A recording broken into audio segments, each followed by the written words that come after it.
को है दिया,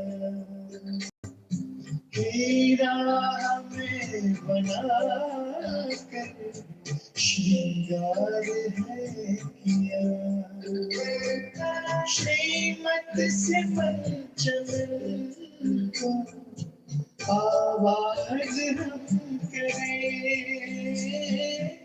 इन शब्दों में आपका धन्यवाद करें, दिन रात की ये सेवा हम याद करें, इन शब्दों में आपका धन्यवाद करें।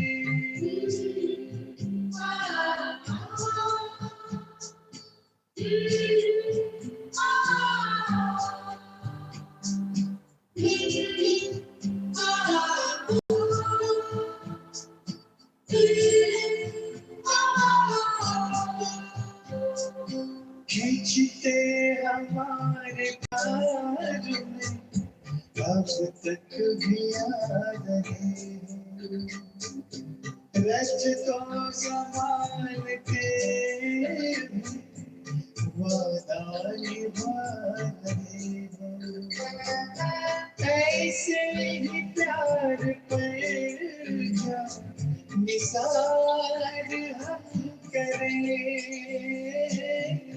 जिन शब्दों में आपका धन्यवाद करें, दिन रात की ये सेवा हम याद करें, जिन शब्दों में आपका धन्यवाद करें।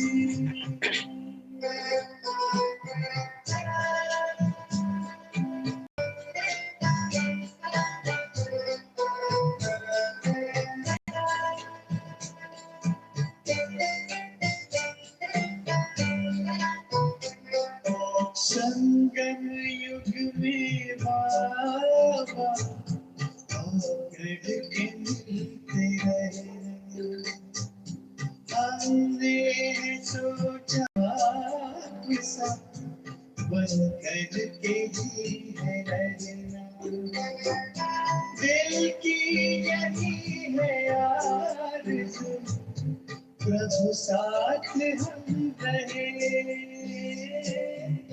जिन शब्दों में आपका धन्यवाद करें, जिन शब्दों में आपका धन्यवाद करें, दिन रात की ये सेवा हम याद करें, दिन रात की ये सेवा हम याद करें, जिन शब्दों में आपका धन्यवाद करें।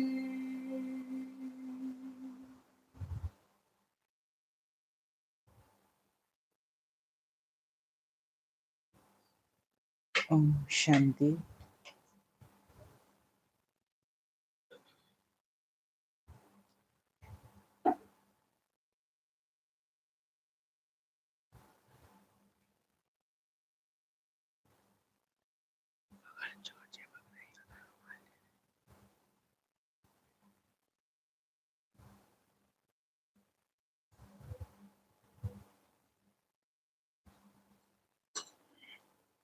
खिंचते हमारे प्यार में अब भी तो आ रहे हो, रथ को संभालते भी वादा निभा रहे हो। इतनी दिल को छू लेने वाली लाइंस लगती हैं, चाहे साकार के लिए इसको समझें, चाहे अव्यक्त रथ के लिए इसको समझें, लेकिन शिव बाबा का कितना कितना रिगार्ड हम कहें, जो पूरे संगम युग में वो हमसे मिलने आते रहे और आज भी आते हैं, साकार रथों द्वारा आते रहे, अब अव्यक्त रथ द्वारा आते हैं।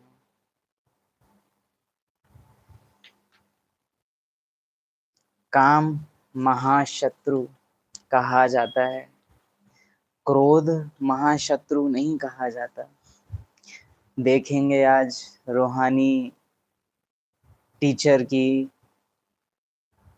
अपने स्टूडेंट्स को देखते हुए श्रीमत में फेरबदल।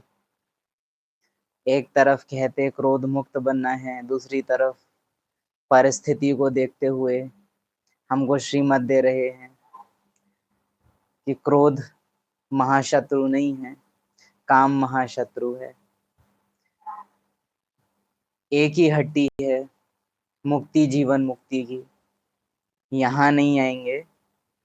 इतना निश्चय है बाबा को, प्रजापिता को भी और परम पिता को भी, कि घर नहीं आएंगे तो कहाँ जाएंगे। एकदम निश्चय है कि आना ही है इनको, चाहे कुछ हो जाए। आज ये ट्रेटर बन रहा है, कल ये स्टेज गिर रही है, आज ये वो, लेकिन उसको परम सत्य हमेशा इमर्ज है कि आना कहाँ है इनको, आना तो घर में ही है। लौट के बुद्धू घर को ही आएंगे। और प्रजापिता को भी पता है कि राज्य में इन्हें आना ही है, साथ में इन्हें चलना ही है, चाहे कुछ हो जाए। दोनों ही निश्चय बुद्धि हैं, एक ही हट्टी है, मुक्ति और जीवन मुक्ति, यानी ब्राह्मणों की भी और अन्य आत्माओं की भी हट्टी एक ही है। ब्राह्मणों को वतन में आना ही है और अन्य आत्माओं को परम धाम जाना ही है।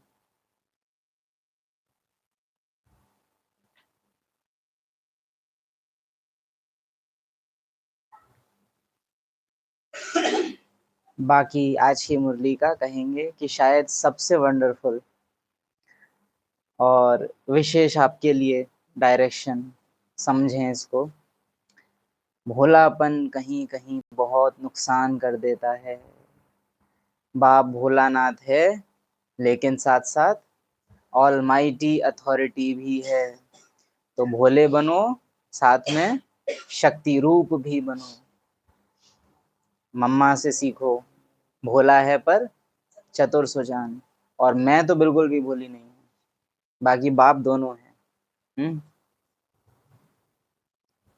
10 जुलाई बाप दादा सूक्ष्म वतन इंतजार में हमारे। मीठे बच्चे बाप आए हैं तुम बच्चों की अविनाशी ज्ञान रत्नों से झोली भरने। ये एक एक रत्न लाखों रुपयों का है।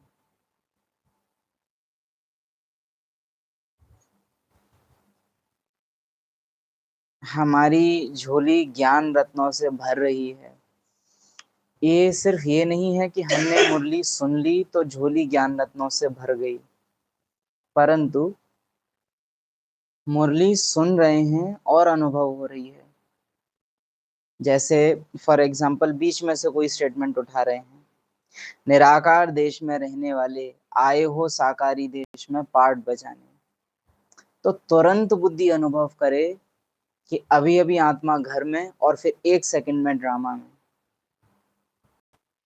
अगर ये हो रहा है कि बाबा का कहना और हमारा अनुभव करना, तो ज्ञान रत्नों से झोली भर रही है। सिर्फ सुन रहे हैं तो कान भर रहे हैं खाली, बुद्धि भारी हो रही है खाली, झोली भर नहीं रही है ना। अनुभूतियों से झोली भरती है।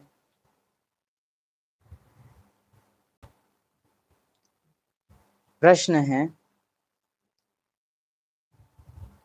गुप्त दान का इतना अधिक महत्व क्यों है? ब्राह्मणों को लगता है कि ड्रिल केवल तब होती है जब बाबा कहे 1 सेकंड में, पर पूरी मुरली ही ड्रिल होती है। मुरली को अगर आप कभी ध्यान से देखेंगे तो अभी अभी सतयुग, फिर बाबा अभी अभी द्वापर की, त्रेता की बात बाबा नहीं करते हैं, अभी अभी सतयुग, अभी अभी द्वापर युग, अभी अभी कलयुग, फिर अभी अभी संगम, फिर अभी अभी सूक्ष्म वतन, फिर अभी अभी परम धाम, अभी अभी कल्प वृक्ष की जड़, अभी अभी कल्प वृक्ष का सबसे टॉप पॉइंट। तुम हो ब्राह्मण चोटी, तुम बैठे हो जड़ में, तुम परम धाम निवासी थे। बाबा इतना शिफ्ट कर रहे हैं बुद्धि को, कभी 4 युगों के चक्र में, कभी 3 लोकों के आने जाने में, कभी 84 जन्मों में। बार बार शिफ्टिंग है बुद्धि की, क्योंकि बुद्धि को आदत थी अब तक, मैं ये नाम हूं, मेरे इतने बच्चे, इतना परिवार, वहां मैं पैदा हुआ, एक हद में बने रहने की। बाबा ये करके उस हद को तोड़ते हैं। और एक मुरली भी अगर ठीक रीति से इस रूप से सुन ली जाए ना, जैसे कहा कि हर बार बाबा जब पॉइंट कह रहे हैं तो तुरंत उसको अनुभव में लाए, बुद्धि को वहां लेके गए। तो जब हम ये करते हैं, हमारी बुद्धि जड़ता से बाहर निकलती है।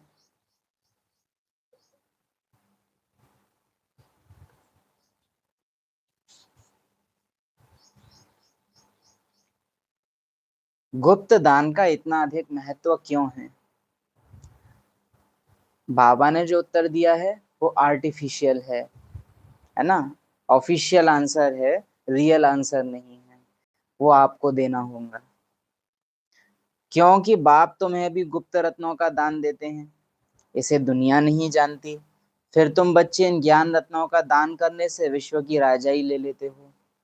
यह भी गुप्त है, ना कोई लड़ाई, ना कोई बारूद, ना कोई खर्चा। गुप्त रीति से बाप ने तुम्हें राजाई दान में दी है, इसीलिए गुप्त दान का बहुत महत्व है। तो बाबा ने तो इस आंसर को सतयुग की प्रारब्ध से जोड़ दिया है। आप बताइए गुप्त दान का महत्व क्यों है?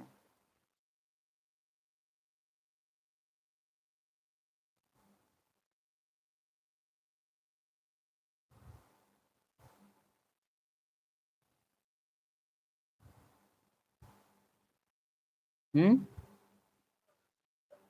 उत्तर नहीं आ रहा है। हम्म, गुप्ती, ये सबसे स्ट्रेट फॉरवर्ड आंसर है इस प्रश्न का, कि दान मतलब मनसा।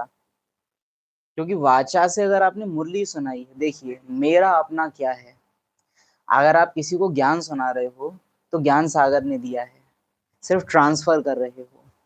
ब्रह्मा कभी नहीं कह सकते और कभी नहीं कह सकते कि मैंने मुरली सुनाई, क्योंकि नहीं सुनाई है, वो ज्ञान सागर का ज्ञान है। हाँ, रथ यूज हुआ, ये वो कहने के अधिकारी हैं जो वो नहीं कहते हैं कभी। हाँ, ये उनकी काबिलियत है, लेकिन ज्ञान तो ज्ञान सागर का है। हम्म, उसके बाद अगर हम कर्मणा सेवा की बात करें तो रथ प्रकृति ने दिया है, इंद्रियां ड्रामा से मिली हैं, प्रकृति से मिली हैं। संकल्पों की भी बात करो तो वो भी ड्रामा ने दे दिए हुए हैं। लेकिन मनसा सेवा जो शुद्ध भावना से होती है, आत्माओं की कल्याण की वृत्ति से होती है, घर जाने की भाव से होती है, वही एक ऐसी चीज है जो आत्मा की अपनी है, जो आत्मा के पार्ट को रियल बनाती है। वरना सब चीज किसी न किसी ने दी हुई है, चाहे वो ज्ञान हो, चाहे वो पार्ट हो, चाहे वो शरीर हो। लेकिन आपकी जो भावनाएं हैं वो आप घर से लेके आए हो, और उनको जब आप बेहद की सेवा के लिए यूज करते हो, संकल्पों के वाहन को यूज करके, संकल्पों के माध्यम से, उसको कहेंगे वास्तव में दान, कि मैंने दिया। दिया आपके डायरेक्शंस पर ही, पर मेरा उसमें रोल है। इसलिए गुप्त दान का महत्व है, क्योंकि मनसा सेवा से बड़ी कोई सेवा नहीं है। मनसा, पूरी एडवांस पार्टी का सारा कारोबार मनसा सेवा पर डिपेंड करता है। दूसरा, रही बात प्रारब्ध की भी, तो कहेंगे कि मम्मा सदा ही गुप्त रही और ऊंचे ते भी ऊंची गई, नंबर 1 से भी तीखी गई। तो ये प्रैक्टिकल प्रमाण है कि गुप्त दान का महत्व है, गुप्त रहने का ही महत्व है।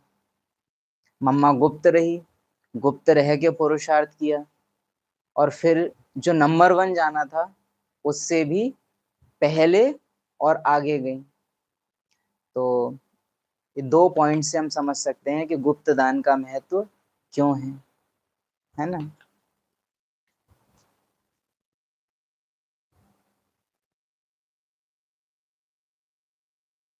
डबल ओम शांति।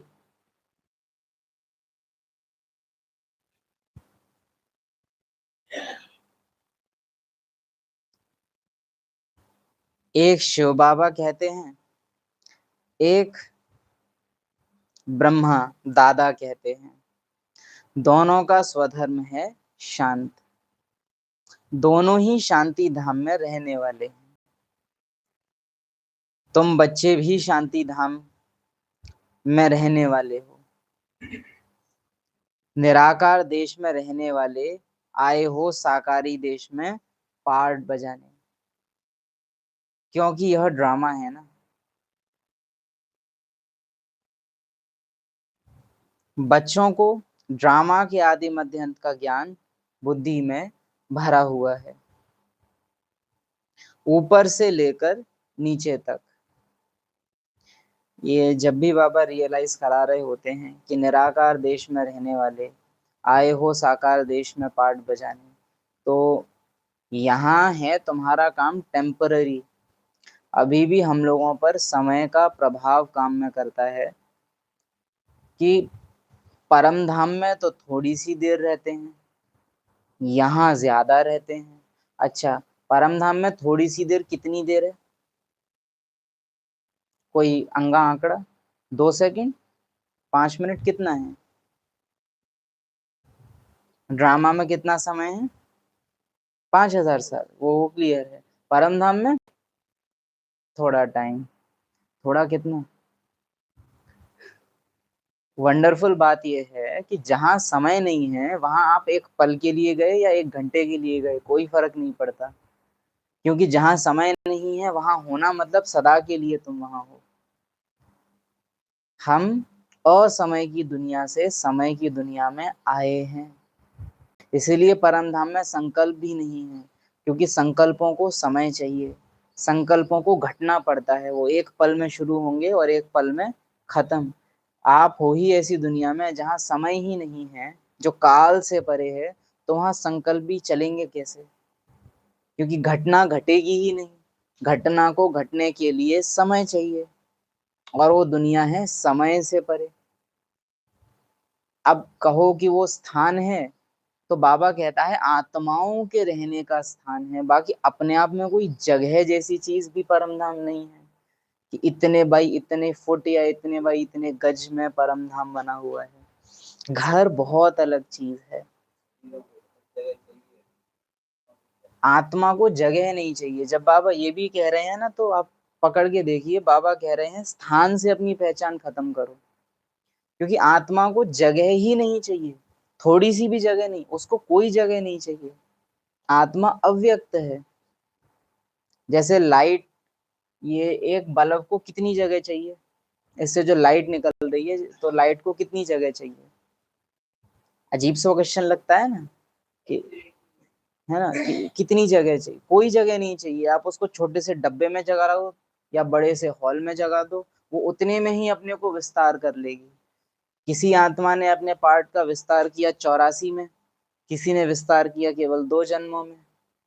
कोई आत्मा तो अंतिम ऐसे भी होगी कि आएगी और बस जाएगी, तो उसका विस्तार तो बस उतना सा हुआ। तो आत्मा समय और स्थान से परे है। जो बाबा कई बार कहते हैं ना हमसे कि तुम्हारा पहला चैप्टर ही पेंडिंग है, ये उससे रिलेटेड चीजें हैं सारी, कि मैं आत्मा समय से परे हूँ, स्थान से परे हूँ, आवाज से परे हूँ। इन सब चीजों की गहरी अनुभूति जो दादियों को बहुत अच्छे से कराई है बाबा और ड्रामा ने उन 14 सालों में, वो हमको नहीं मिला है।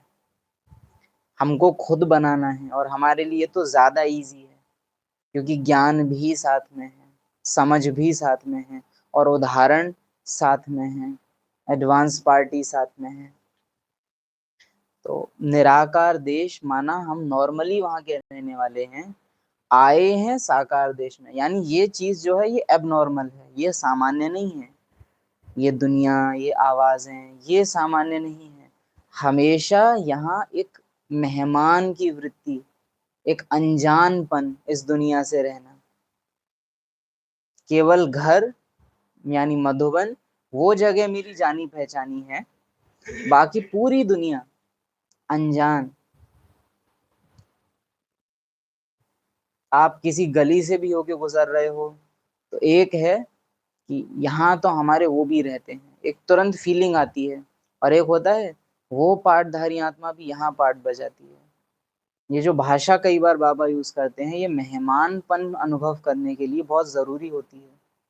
नहीं तो आप देखिए, घर जाना आत्मा के लिए है विशेष अनुभव, और यहाँ रहना मतलब नॉर्मल। यहाँ हम बड़े आराम में रहते हैं, नॉर्मल, नेचुरल, बड़े सामान्य रूप से। वो एक फीलिंग जो होती है ना कि हम कहीं पराई जगह पे हैं, आप समझ रहे हैं ना, इस दुनिया से परायापन, वो हम बना नहीं पाए हैं, अनुभव कर नहीं पाए हैं बहुत अच्छे से अभी तक। मम्मा इस चीज का बहुत अच्छा एग्जाम्पल है। जब तक सेवा रहती है तभी तक मैं यहाँ रहती हूँ, सेवा नहीं होती तो मम्मा शिव बाबा के पास परम धाम में चली जाती है, विच मीन्स सेवा के लिए हूँ बस, बाकी ये दुनिया मेरी अपनी है ही नहीं। कोई इंटरेस्ट नहीं है इन आंखों को देखने का, इस दुनिया को देखना ही नहीं है। कोई शहर में रहने वाला, और शहर भी कैसा, नोएडा जैसा, और वो एकदम गांव में आ जाए तो एक तो उसको लगेगा एकदम, देखेगा, और कभी उसने गांव ना देखा हो तो कितने वो अलग नजरों से गांव को देखेगा। और उसको साथ ही साथ ये पता होगा कि जहां से मैं आया हूँ वो जगह कितनी अच्छी है, कितनी सुविधाएं हैं वहाँ।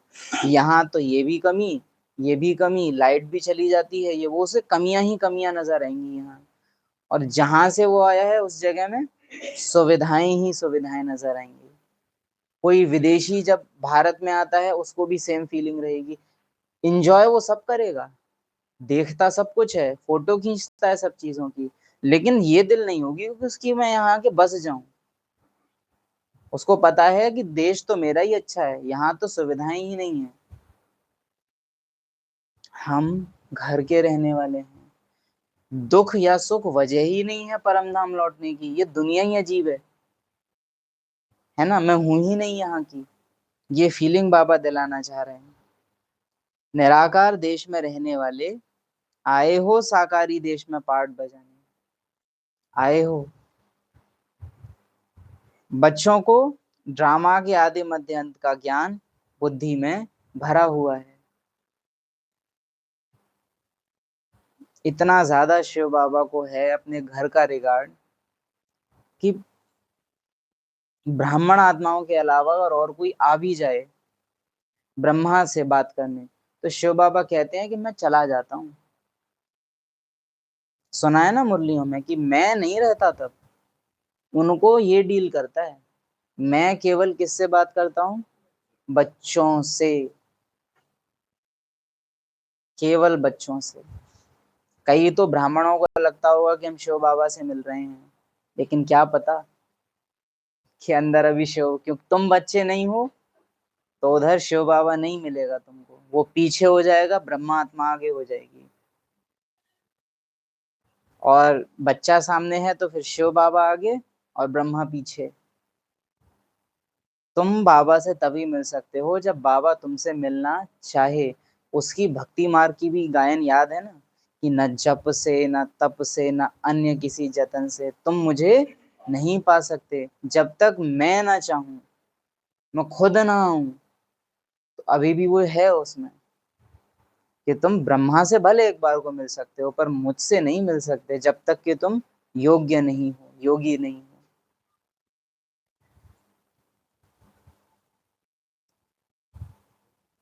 बच्चों को ड्रामा के आदि मध्यांत का ज्ञान बुद्धि में भरा हुआ है, ऊपर से लेकर नीचे तक। तुम ड्रामा के एक्टर्स हो ना, ड्रामा के एक्टर्स को सबकी एक्ट का जरूर पता होना चाहिए कि क्या क्या पार्ट है। तुम ही जो पूज्य थे तो फिर पुजारी बने हो।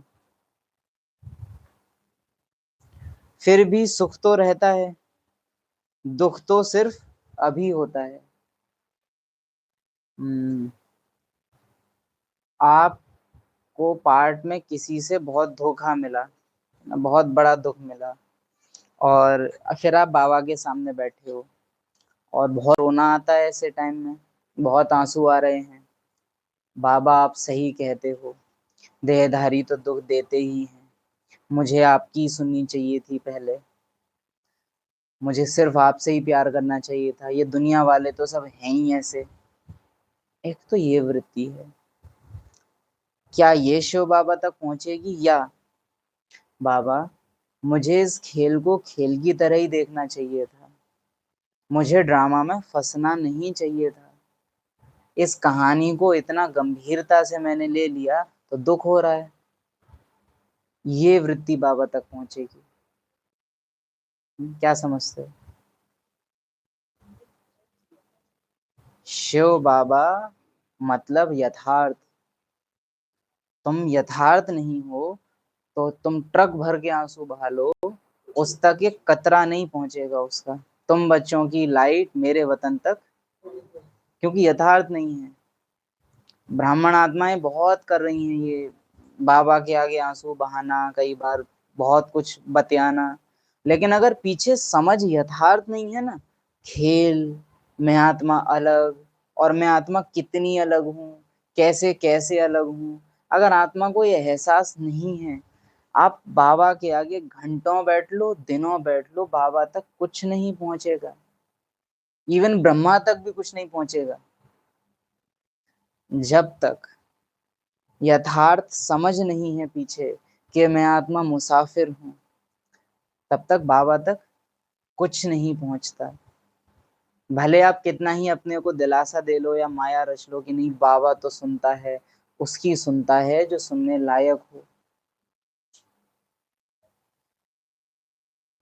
जो आत्माभिमानी होके सुनाता है उसकी परमात्मा सुनता है।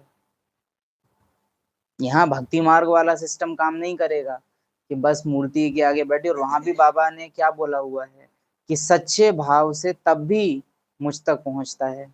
लेकिन भाव की बात बाबा ने वहां कही है, बोल नहीं पहुंचते, आंसू नहीं पहुंचते। आप बहुत दुखी भी हो ना तो उस समय भी ये ज्ञान वंडरफुल है कि मतलब आप एक रीति से कह सकते हो कि ज्ञान बड़ा बेरहम है, कि अगर आप रो भी रहे होगे ना तो ज्ञान आपसे आके यही बोलेगा कि ये यथार्थ रो रहे हो। मतलब रोना तुमको किस बात पे आ रहा है? तुमको धोखा दे दिया उस आत्मा ने, देहधारी दुख देते हैं इस बात से, या मैंने अपने को पहचान समझा, नाम रूप समझा, मैं विस्मृति में गई इसलिए मैं रो रही हूँ। रोने में भी अगर यथार्थ रोना है तो वो विक्रम विनाश कर रहा है, हिसाब किताब चुकतू हो रहा है। अगर रोना यथार्थ नहीं है, कोसते कोसते गलत स्मृति से रो रहे हो, तो फिर कितना ही बाबा बाबा निकले, अयथार्थ है, और वो हिसाब किताब चुकतू कर रहा है और बना रहा है। गलत पहचान और ज्यादा पक्की हो रही है, सही समझ जब तक नहीं है। आप बाबा से जाके कान पकड़ के भी बोलोगे ना सॉरी, बाबा बोलेगा अच्छा ठीक है, सॉरी किस बात की? बाबा माफ कर दो, अच्छा ठीक है, क्यों माफ कर दूं, क्या कर दिया तुमने? और अगर तुमने यथार्थ नहीं बताया कि क्यों माफ कर दिया जाए, तो बाबा कहेगा ओम शांति, जाओ ड्रामा में पार्ट बजाओ, फिर से थोड़ा समझ के फिर आना, फिर बताना, अच्छे छुट्टी। हाँ यथार्थ ज्ञान मतलब एक्यूरेट। हम्म दुख में भी चाहे सुख में भी हर टाइम चेकिंग, ज्ञान की मेन चीज है ये, चेकिंग, अंतर निरंतर हर टाइम चेक करना पड़ता है अपने को कि क्या मैं यथार्थ हूँ। बच्चों को ड्रामा के आदि मध्य अंत का ज्ञान बुद्धि में भरा हुआ है। मम्मा शिव बाबा को बहुत पसंद है, उसके भी आप कारण देख सकते हो कि यही एक्यूरेसी। मम्मा के लिए 3 शब्द बोले जाते हैं, आई थिंक एक्यूरेट, अलर्ट और एक्टिव शायद। तो मम्मा हमने बाबा को हरा दिया, बाबा ने हमको जिता दिया। एक्यूरेसी। मम्मा बाबा रोज पूछते हैं कौन सी पहाड़ी पे जाना है, आप क्या हमको नहीं बताना चाहिए? क्योंकि बड़ी दादियां जो थी, मुख्य दादियां, वो देखती थी मम्मा को कि बाबा रोज पूछ रहे हैं कि कौन सी पहाड़ी पे चलें आज, और बाबा कुछ बोलता नहीं है, मम्मा कुछ बोलती नहीं है। तो बाद में दादियों ने आके पूछा मम्मा से कि मम्मा आप बताती क्यों नहीं हो, क्या हमको नहीं बताना चाहिए? मतलब वो इतना तो समझ रही हैं कि ये जो हम कर देते हैं ना कि ये वाली वो वाली, यहाँ नहीं जाना चाहिए, ये नहीं करना चाहिए, क्यों नहीं करना चाहिए मम्मा से पूछेंगे। तो मम्मा कहती है जहाँ बिठाए, जो खिलाए, जहाँ ले जाए, कहो बाबा आप जहाँ ले जाओ हम वहां चले। एक्यूरेसी। कब कैसा पार्ट बजाना चाहिए, इसलिए मम्मा बाबा को पसंद है इतनी। उसको पता है उसे कब क्या करना है, हर समय एकदम एक्यूरेट है। जवाब भी मम्मा के कैसे सुनते हो आप मुरलियों में? बाबा को आप ये ना, खुद बाबा को भी देखोगे तो बाबा अलग अलग उदाहरण देते हैं, मम्मा एक पॉइंट को सटीक उदाहरण देके पूरा स्पष्ट कर देगी। स्पष्टता की देवी है, एकदम एक्यूरेट है, सरस्वती है। तो ज्ञान का ये बहुत मुख्य गुण है, एक्यूरेट होना, यथार्थ होना, अंधी भावना भी ना हो और बिना भावना का ज्ञान भी ना हो। एक्यूरेट, दोनों बैलेंस में। तुम ड्रामा के एक्टर्स हो ना, ड्रामा के एक्टर्स को सबकी एक्ट का जरूर पता होना चाहिए। तुम ही जो पूज्य थे सो फिर पुजारी बने हो। फिर भी सुख तो रहता है, दुख तो सिर्फ अभी होता है। अभी तमो प्रधान में भी तुमको सुख है। क्या बोले बाबा हमसे? तुमको तो तमो प्रधान में भी सुख है, कोई लड़ाई झगड़ी की बात नहीं। यह तो बाद में होता है जब लाखों की अंदाज में हो जाते हैं, जब लड़ाई आदि शुरू हो जाती है। तुम बच्चों को तो सतयुग त्रेता द्वापर में भी सुख है। जब तमो प्रधान शुरू होता है तब थोड़ा दुख होता है। अब तो हैं ही तमो प्रधान। और इसमें आप ये देखेंगे कि ऐसा नहीं है कि सूर्यवंशियों ने पार्ट पहले शुरू कर दिया है। तो द्वापर के सपोज कीजिए 75वें जन्म में, है ना, द्वापर युग का या कलयुग का 75th जन्म चल रहा है, ठीक है, कलयुग में 75वां जन्म चल रहा है। और एक चंद्रवंशी आत्मा जिसने शुरुआत की है 1250 साल बाद, राम की आत्मा उठा लेते हैं। और एक है ब्रह्मा की आत्मा, ठीक है, ब्रह्मा आत्मा। दोनों में से कौन सी आत्मा ज्यादा सुखी होगी? अरे याद रखना कि राम ने पार्ट बाद में शुरू किया है और लॉ ये कहता है कि 50-50। एक तरफ क्वेश्चन दोबारा रिपीट करते हैं, ब्रह्मा आत्मा ने शुरू किया है फर्स्ट जन्म से, नहीं, ब्रह्मा से ही फर्स्ट जन्म शुरू हुआ है ना। और त्रेता की फर्स्ट आत्मा ने शुरू किया है 1250 साल बाद, तो लेट उतरी, तो प्रारब्ध ज्यादा है, कहीं ना कहीं देर से शुरू किया है।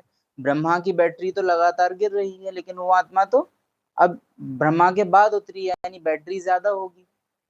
दोनों आत्माएं पहुंची, समय तो एक ही साथ चल रहा है ना।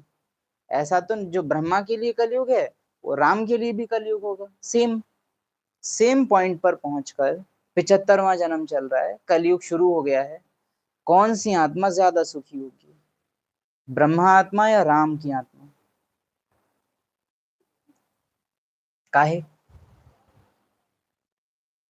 ये तो एक स्टॉक ज्यादा है, खर्चा भी कम कर रहे हैं, जमा भी ज्यादा है, खर्चा भी कम कर रहे हैं। अच्छा, एक्यूरेट उत्तर है दोनों, कि जमा भी बहुत है, खर्चा भी बहुत कम है, विकर्म नहीं हो रहे हैं।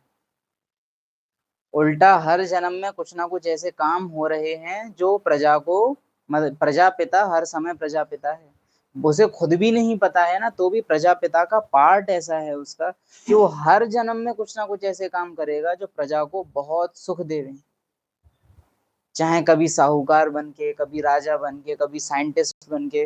ब्रह्मा के पार्ट को अगर हम दृष्टि डालें तो ऐसे ही रहे होंगे सारे, कि कहीं कुछ कर दिया, इससे फिर प्रजा को बहुत सुख हो गया। वो हमेशा पालना करेंगे, हमेशा।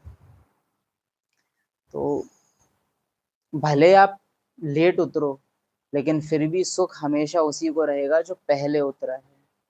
और ये याद रखिएगा कि त्रेता की आत्माओं को सुख रहेगा, लेकिन सतयुगी आत्माएं सुख देंगी।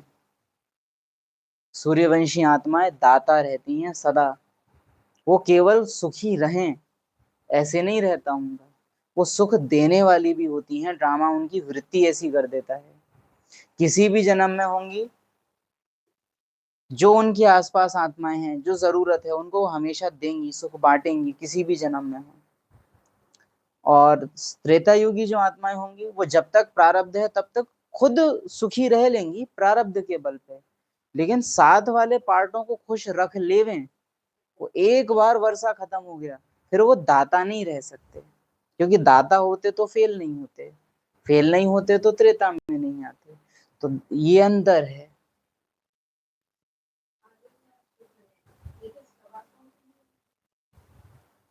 हाँ, ये सब आत्माओं के लिए है 50-50 का रूल। कोई भी आत्मा अगर कलयुग में भी उतरी है और उसके 2 जन्म है सिर्फ, तो आधा, एक जन्म सुख एक जन्म दुख, ऐसे डिवाइड हो जाएगा। या एक जन्म के बीच में भी डिवाइड हो जाएगा कि आधा सुख आधा दुख, फिर आधा सुख आधा दुख। ये लॉ तो सबके लिए बराबर है 50-50 का, लेकिन ब्राह्मणों के लिए ज्यादा है। ब्राह्मणों के लिए 70-30, या उससे भी थोड़ा और आप आगे बढ़ना चाहो तो, जैसे बाबा ने अभी भी क्या बोला, सतयुग त्रेता द्वापर तुमको सुख रहता है, कलयुग में भी सुख रहता है। कि मुरली में तो बाबा ने ये भी बोला हुआ है, आज ही बोला है, कलयुग में भी तुमको सुख रहता है, आगे ही बोलेंगे बाबा। हाँ, बाकी नॉर्मली सब आत्माओं के लिए लॉ ये है कि 50-50, आधे से ज्यादा दुख कभी किसी को नहीं हो सकता। 50-50 का लॉ मिनिमम डेडलाइन है कि उससे ज्यादा दुख का अनुभव कोई भी आत्मा पार्ट में नहीं करेगी। और उसमें भी पार्ट आप कैसा बजा रहे हो वो डिपेंड करता है। जैसे कोई कोई को तो हल्का सा फीलिंग में भी दुख आएगा और उसको तुरंत बाबा याद आ जाएगा, और कोई कोई आत्मा को ड्रामा को बहुत दुख देने पड़ते हैं तब जाके बाबा याद आता है। तो वो भी निर्भर करता है कि पहचाने कितनी बनाई है ड्रामा से, कितनी पक्की बनाई है ना। अगर मैं भरपूर नहीं हूं ना, अपने को रूहानियत से, ज्ञान से, धारणाओं से मैंने भरा नहीं है, और ड्रामा ने मुझे ऊंचा पद दे भी दिया, तो आप इसके साइड इफेक्ट्स देखेंगे कि वो आत्मा उस पद से इतनी पहचान बना लेगी कि विकर्म हो जाएंगे। जैसे दादियों को मुख्य प्रशासिका का रोल मिला, लेकिन उससे भी वो न्यारे थे। और दीदियां केवल सेंटर इंचार्ज होते हैं, लेकिन बहुत बंधन बन जाते हैं। क्योंकि यहाँ आपको दिख जाएगा कि भले पोस्ट मिल गई है, लेकिन पद नहीं मिला है। दोनों में अंतर होता है। मुख्य प्रशासिका पोस्ट है, निमित्त आत्मा पद है। निमित्त आत्मा का पद भी तुम्हें मिल गया हो ये जरूरी नहीं है। पोस्ट मिल जाती है ड्रामा अनुसार, क्योंकि पार्ट तुम्हें ही प्ले करना है तो वो रोल तुम्ही से प्ले होगा, लेकिन वो आत्मा उस रोल में कभी भी कंफर्टेबल नहीं रहेगी। बहुत चिंता, जैसे दादियां इतना हैवी रोल होते हुए भी कितना लाइट, एकदम मौज में है, खुद भी हल्की है और दूसरों को भी हल्का रखती है। लेकिन कई हेड्स को आप देखेंगे, उनके आसपास एक बड़ा गंभीरता और डर का माहौल रहता है। अरे दीदी, पूछ के जाओ। अगर दादियों के टाइम का हमको याद आता है, खेलते खेलते भी कोई बच्चा अंदर पहुंच गया तो दादी पास बुला लेगी उसको, टच कर लेगी उसको। हमको याद आता है उस समय का ये, कि आप एवं भी दादी की कुटिया में चले जाओ और दादी ने आपको देख लिया तो ऐसे ऐसे दादी कर देगी।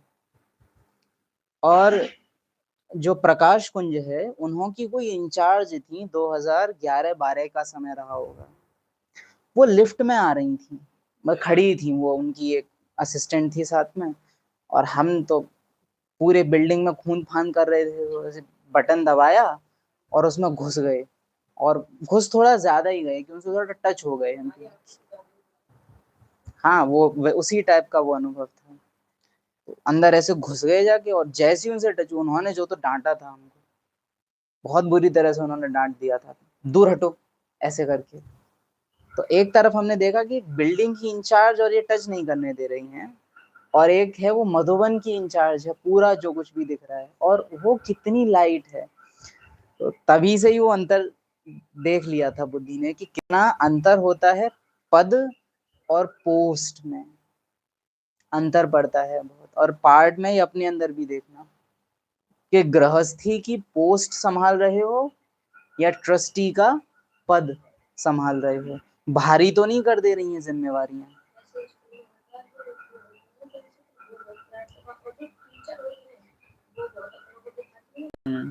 प्रिंसिपल इजी होता है, हेडमास्टर बड़ा दुष्ट होता है, ये भी होता है।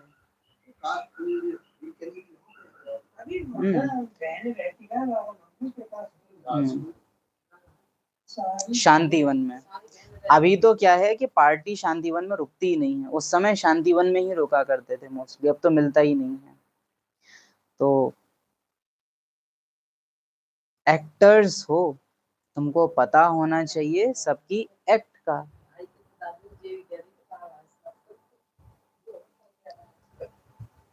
कोई आत्मा तमो प्रधान पार्ट बजा रही है, ये तो ऐसे हैं, इस आत्मा का पार्ट अभी तमो प्रधान चल रहा है।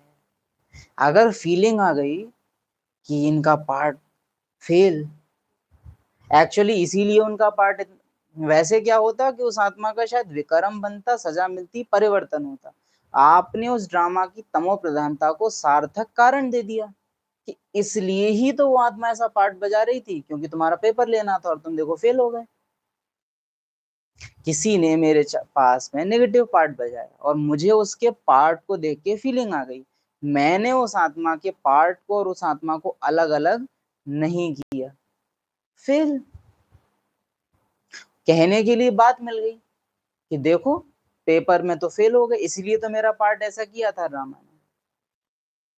और किसी के नेगेटिव पार्ट को भी देख के मुझे कोई फीलिंग नहीं आ रही है। अब उस आत्मा के पास कोई कारण बचा बाबा से कहने के लिए धर्मराजपुरी में, वरना हमारी वजह से कई आत्माओं की तमो प्रधानता बढ़ती जा रही है, और हम कोसते रहते हैं उनको कि ये ऐसे हैं, और वो आत्मा का हम समझ नहीं पा रहे कि ये क्यों ऐसा पार्ट बजा रहे हैं, क्योंकि हम नहीं सुधर रहे, हम अपने अंदर के बीज को खत्म नहीं कर रहे। पहले भी कहा है, पेपर आना बड़ी बात नहीं है, आने चाहिए, अच्छी बात है, लेकिन सेम पेपर सेम आत्माओं से या अनेक आत्माओं से भी सेम पेपर बार बार अगर रिपीट हो रहा है तो कमी अंदर है, अंदर गड़बड़ चल रही है। और आप इस सीडी को कहीं भी जाके प्ले कर लो, आप अमेरिका भी चले जाओ, पार्ट सेम चलने वाला है, क्योंकि बीज सेम है अंदर। तो पार्ट तुमको पता होना चाहिए कि क्या क्या है। अभी तमो प्रधान में भी तुमको सुख है, कोई लड़ाई झगड़े की बात नहीं, तो सतयुग त्रेता द्वापर में भी सुख है। जब तमो प्रधान शुरू होता है तब दुख होता है, अब तो है ही तमो प्रधान। मनुष्य जब दुख में तंग हो जाते हैं तो कहते हैं भगवान ने ऐसा खेल क्यों रचा। अगर भगवान रचे ही नहीं तो दुनिया ही नहीं होती, कुछ नहीं होता, फिर तो कुछ ही नहीं होता, सब खत्म। लेकिन खेल होगा तो फिर उसमें सुख और दुख, ये बचपन में हमको भी बहुत प्रश्न उठता था कि जब सतयुग इतना ही अच्छा है तो फिर त्रेता भी क्यों आता है, या फिर सतयुग आए त्रेता आए फिर सतयुग आ जाए, ये फिर होता ही क्यों है, इतना विकार आए तुम में, तुम पतित, अरे तो होता ही क्यों है, ऐसे सोचते थे उस समय में भी। लेकिन फिर अभी अंडरस्टैंड मिली है कि खेल मतलब दिन और रात दोनों, दिन दिन रहेगा, देवताएं भी ऊब जाएंगे बहुत जल्दी, बोर। हाँ,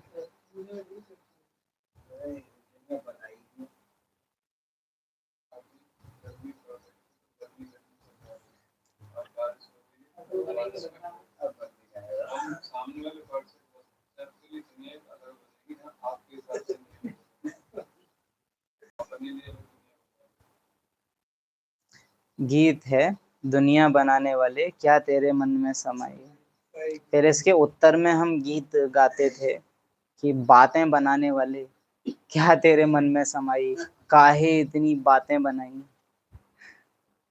यही है कि लगातार कोई भी चीज खाते रहो या फिर जैसे गर्मी सर्दी का एक लगातार उसमें चेंज, परिवर्तन ही सृष्टि का नियम है और ये नियम कल्याणकारी है, फायदेमंद है। उनकी डिटेल भी है, सतयुग से कलयुग अंत तक बाकी थोड़े रोज हैं। तुम भी प्रैक्टिकल में देखेंगे, पहले से ही तो नहीं दिखाएंगे। 5000 वर्ष का बाकी थोड़ा चक्र है, वह अभी से थोड़े ही दिखा देंगे। दिखा सकते हैं पर दिखाएंगे नहीं। जब होगा तब उनको भी साक्षी हो देखेंगे। जो होना होता है वह कल पहले मुआफिक होगा। यह तो देखते ही हो तैयारियां हो रही हैं, विनाश तो होगा जरूर। सबकी तैयारी हो रही है, समय नजदीक आता जाएगा, फिर समझेंगे इन्हों में क्या है। दिन प्रतिदिन वृद्धि को पाते रहेंगे। अभी तो कहते हैं हमने समझा था, ये कहाँ तक चलेंगे, खत्म हो जाएंगे।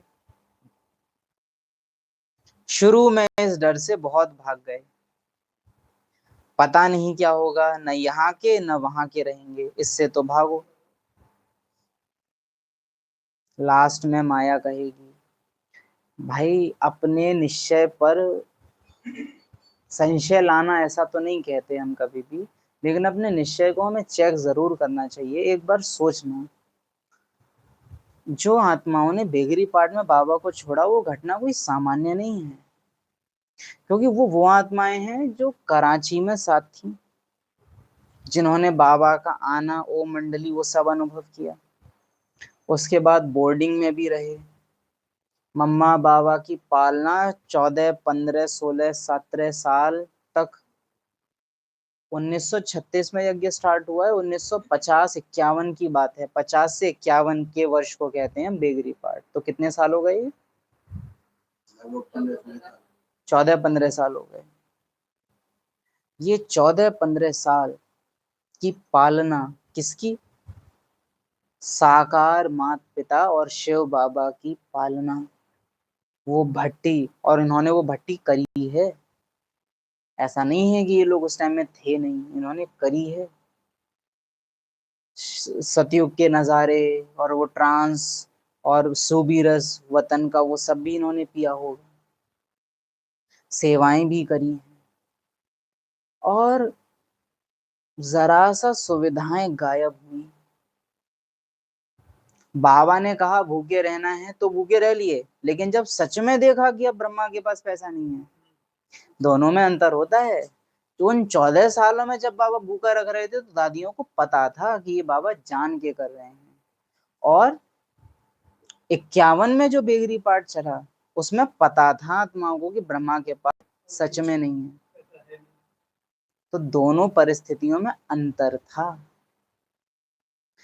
ऐसे में बाबा को छोड़ के चले जाना, जो इतने साल के पहले 14 साल में, तो छोड़ो 2 साल भी आप किसी के साथ रह लो, 1-2 साल आपको लगाव हो जाता है।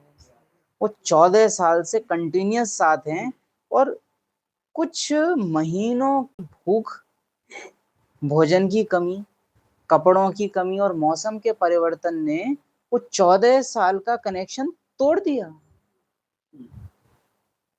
छोटी बात तो नहीं है ये। अरे ट्रेटर थे, ये तो बाबा इतने सहज कह सकते हैं, हम थोड़े ना कह सकते हैं इतना सहज। हमने उन लोग के बराबर क्या कर लिया है जो हम लोग उन पे उंगली उठा देते हैं? हम में से कईयों को तो शायद 14 साल ना हुए हों अभी ज्ञान में, शायद। और ना हमने वैसी तपस्या, चलो हम तो कहते हैं वो बैठ के बस बैठे ही रहते होंगे, तो भी हम उनके जितने बैठे भी तो नहीं है ना। वो लौकिक को छोड़ के आ चुके थे बाबा के पास, हम तो अभी तक लौकिक में रह रहे हैं।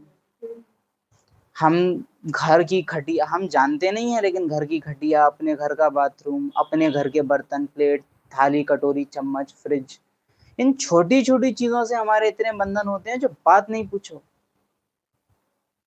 कंफर्ट जोन, और वो सब छोड़ दिया, और 14 साल तक वो याद नहीं था उनको, और 14 साल बाद ड्रामा ने वो सीन लाया और वो सब याद आ गई, पुरानी दुनिया।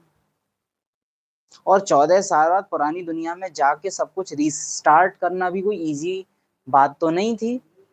कोई 6 महीने बाद तो लौट नहीं रहे, 1 साल बाद तो लौट नहीं रहे, 14 साल में तो लौकिक माता पिता का दिल भी सूख जाता है, भूल जाते हैं, भावनाएं दब जाती हैं, बैठ जाती हैं, छिप जाती हैं। 14 वर्ष कहाँ, वो बच्चे और अब यंग हो चुके थे, चेहरा, आवाज, रंग, रूप सब बदल चुका था, और वापस गए।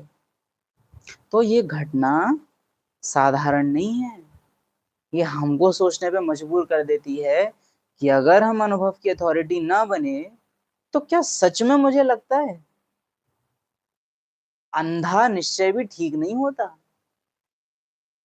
ज्ञान के प्रमाण निश्चय ही, बाबा बोलते हैं, ज्ञान युक्त प्रेम ही यथार्थ होता है, क्योंकि साधारण बात नहीं है। 14 साल बाद, 15 साल बाद आप किसी को छोड़ दो। और ये तो खैर हम समझते हैं अनुभव से कि ड्रामा ने जाते ही उन सबको दे बहुत कुछ दिया होगा।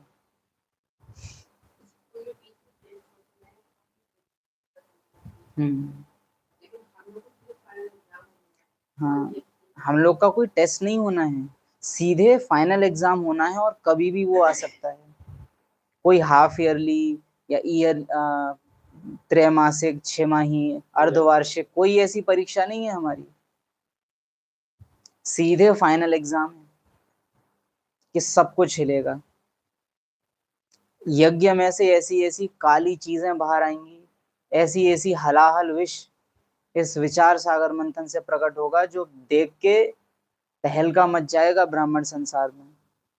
और जो उनको संकल्प आया होगा कभी कि ब्रह्मा के पास तो अब नहीं है, यहाँ पर भी आपको आ सकता है कि अब तो इस यज्ञ में कुछ बचा नहीं है। मुरलियां भी आना बंद हो गई हैं, जैसे बाबा ने आना बंद कर दिया तो कईयों का निश्चय मधुबन से हिल नहीं गया है। अब थोड़ा बाबा आते हैं, कई मधुबन के 60-70 वर्ष के सोने के बैच पहनने वाले 30 मार खान हमने देखे हैं। ये मुरली तो रिवाइज होती हैं, ये कोई सच में थोड़े ना चल रही हैं। हर 5 साल में मुरली का सर्कल रोटेट होता है, तो उन आत्माओं के मुख से निकलता है। हमने तो पता नहीं कितनी बार पढ़ ली है, 35 वर्ष हो गए, 5 सत्ते 35, 7 बार हमने रिवाइज कर ली है साकार मुरली, सुना है खुद। पांडव भवन में रहते हैं, चारों धामों के नजदीक पर बहुत दूर रहते हैं, तो निश्चय मासी का घर नहीं है, बहुत बड़ी सब्जेक्ट होती है निश्चय। काश शरीर भी रह रहा होता, बस पता नहीं क्या ही कहें। लेकिन संशय बुद्धि विनश्यंती, और वो विनाश दिखता है। मेरे बच्चे अंत में आएंगे, अंत करने। हाँ, तो अपना निश्चय हम सबको चेक करना चाहिए।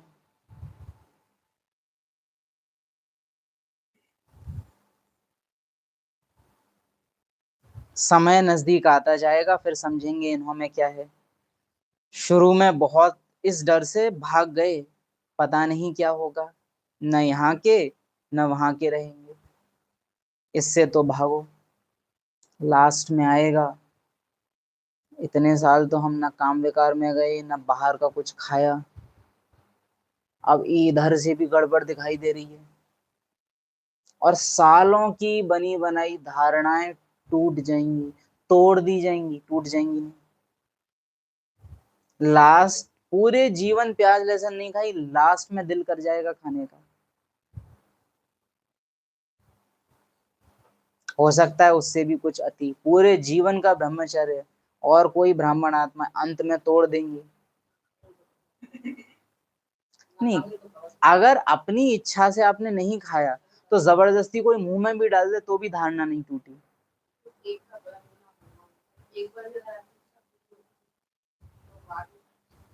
हाँ, नहीं, इसमें यह है कि किसी ने जबरदस्ती डाल दिया और अंदर में इच्छा है वो तो कोई फर्क नहीं पड़ता। और कोई एक बार कह भी नहीं रहा तो अंदर में लालसा आ गई। देखो समटाइम्स हमारा वैराग्य कैसा है, हो सकता है कि जब तक सामने नहीं आ रही है तब तक कोई इच्छा नहीं है, लेकिन जब सामने आ जाए, वो सुगंध नाक में जा रही है और फिर मेरी इच्छा कर जाए। एक तो है कि रह रहे हैं यज्ञ में और प्याज अच्छी भी लगती है लेकिन बस खाना नहीं है, ये है नियम। फिर है मर्यादा कि सामने ही नहीं आती है और इच्छा भी नहीं होती है। फिर आती है धारणा कि प्याज के गोदाम में ले जाके रख दो, मार्केट में खड़ा कर दो, चारों तरफ सुगंधी सुगंध हो और मेरी एक फीलिंग नहीं आएगी। धारणा बड़ी चीज होती है और बाबा ने बोला हुआ है अंश का वंश। जो अभी बहुत छोटे में है ना, वो लास्ट में बहुत बड़ा होके बाहर आएगा। तो अभी अगर थोड़ी भी फीलिंग अंदर हमारे में बच्ची, बाबा बोलते हैं रग भी रही होगी, थोड़ा सा भी कुछ स्वप्न मात्र भी अपवित्रता ना हो, तुम्हारा संकल्प रूपी पांव भी देह भान रूपी नाखून जमीन को टच ना करे। ऐसे ऐसे करके बाबा समझाते हैं। क्यों समझाते हैं?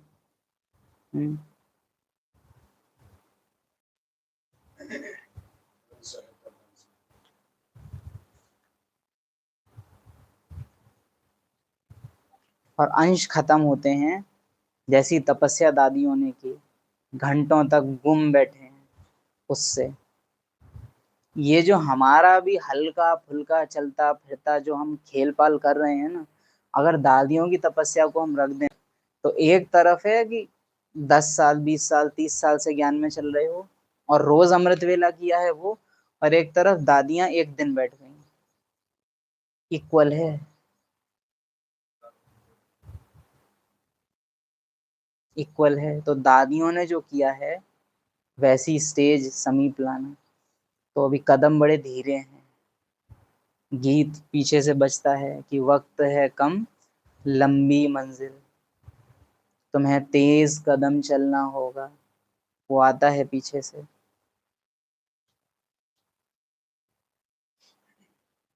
यह कहाँ तक चलेंगे, खत्म हो जाएंगे। साहूकार लोगों का पिछाड़ी का पार्ट है, पहले गरीबों की बारी है। तुम्हारे पास आपे ही आएंगे। दलितों का भी उद्धार होना है। भीलनी का भी गायन है। कहते हैं राम ने भीलनी के बेर खाए। दलित माना पिछड़ी जाति, ज्ञान के हिसाब से माना जो खराब संकल्पों वाले हैं,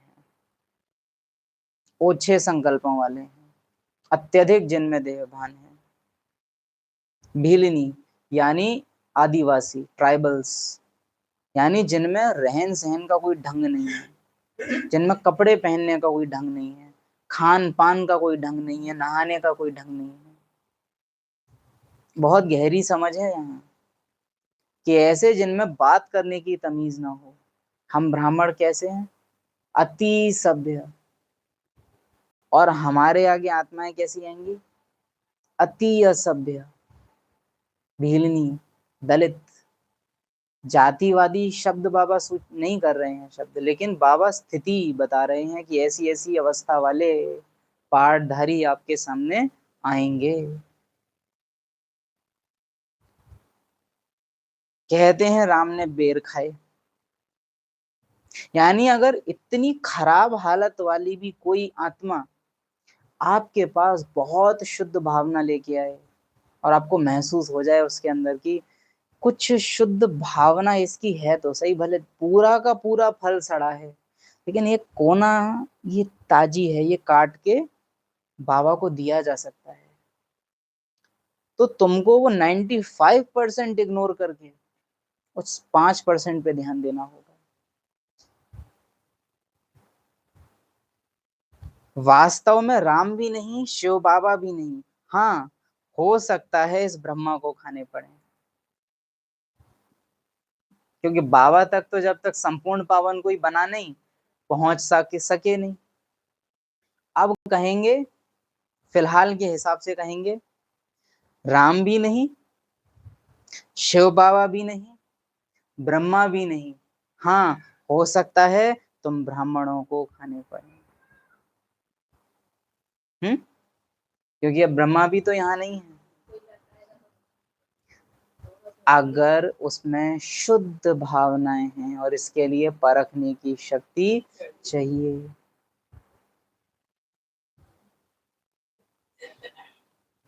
भीलनी आदि आएंगी, समझो टोली आदि ले आए तो इनकार कैसे कर सकते हैं। भीलनी गड़काएं ले आएंगी तो तुम भी खाएंगे, पर बड़े पद पे मत बैठना, फिर नहीं खा पाते हैं।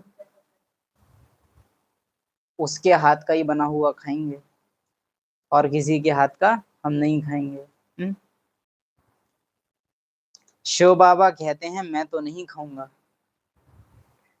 चाहे कोई कुमार बनाए पवित्र, चाहे कुमारी बनाए, चाहे कोई भीलनी, मैं अभोक्ता हूँ, झंझट ही नहीं है। परख शक्ति मुझे लगानी ही नहीं है। अष्ट शक्तियां बाबा के किस काम की। ड्रामा में पार्ट ही नहीं है उस रीति से। निर्णय शक्ति, मुझे कुछ निर्णय नहीं करना है, फिक्स हो 33 करोड़ है, क्या निर्णय करूं। निर्णय तुमको करना है, कब, कितना, कैसे। हाँ या ना भी तुम्हारा डिसीजन नहीं है, हाँ ही है, बस ना कह के तुम टाल सकते हो। तो बाबा के लिए कुछ डिसीजन वगैरह नहीं है, उसके लिए सब एकदम सेट है। पहले भगवान जी भगवान है भाई, हम लोगों के लिए है खेल। तो शिव बाबा कहते हैं मैं तो नहीं खाऊंगा, मैं तो अभोक्ता हूँ, नो टेंशन, मुझे कोई टेंशन नहीं है। ब्रह्मा को बहुत, बाबा बोलते हैं ना, ब्रह्मा को तो बहुत पचड़े हैं। अभी दोनों मिलके बोलते होंगे तुमको बहुत पचड़े हैं। दादी रतन मोहिनी बोलेगी अब तुमको पचड़े हैं, हम तो सब फ्री हो गए, तुमको पचड़े हैं। तुम्हारे पास आएंगे सभी सभी, और तुमको परखना होगा, तुमको परखना होगा। ना मना कर सकते हो, ना सबका स्वीकार कर सकते हो, परखना होगा। एक कुंभकर्ण नहीं अनेक हैं, तुम कितना भी समझाते हो सुनते ही नहीं है। जिनका पाठ है वह पुरुषार्थ करते हैं, वही माता पिता के दिल पर चढ़ते हैं। कुंभकर्ण माना कौन।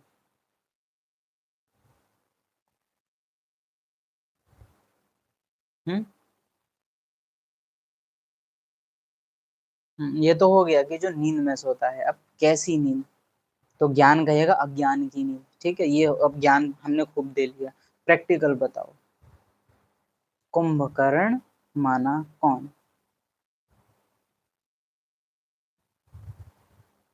अज्ञान माना एक तो यह है कि जिसको पता ही नहीं है ना। एक है कि ज्ञान सामने हो और फिर भी जो ध्यान ना दे रहा हो। अज्ञानी आप किसको कहोगे।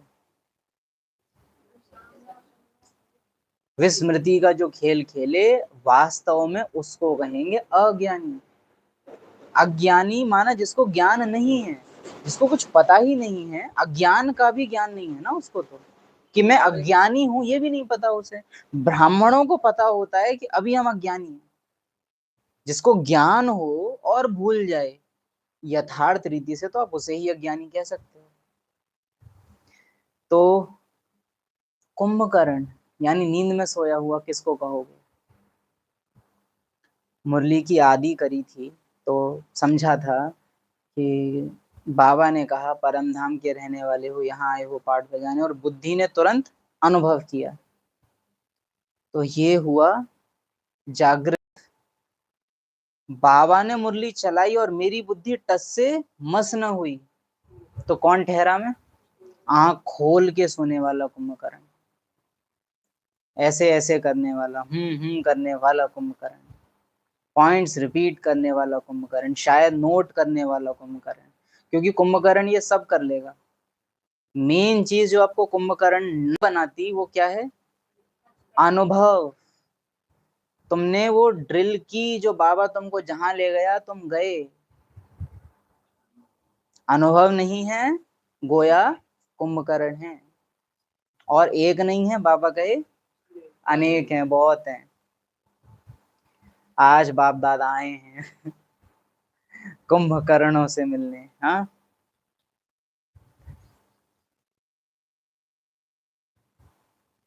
क्या दिखाया है अपने ज्ञान के चित्रों में भी कि एक कान में ज्ञान डाल रहे हैं, दूसरे कान से निकल रहा है। यही तो होता है अगर अनुभव ना होवे तो।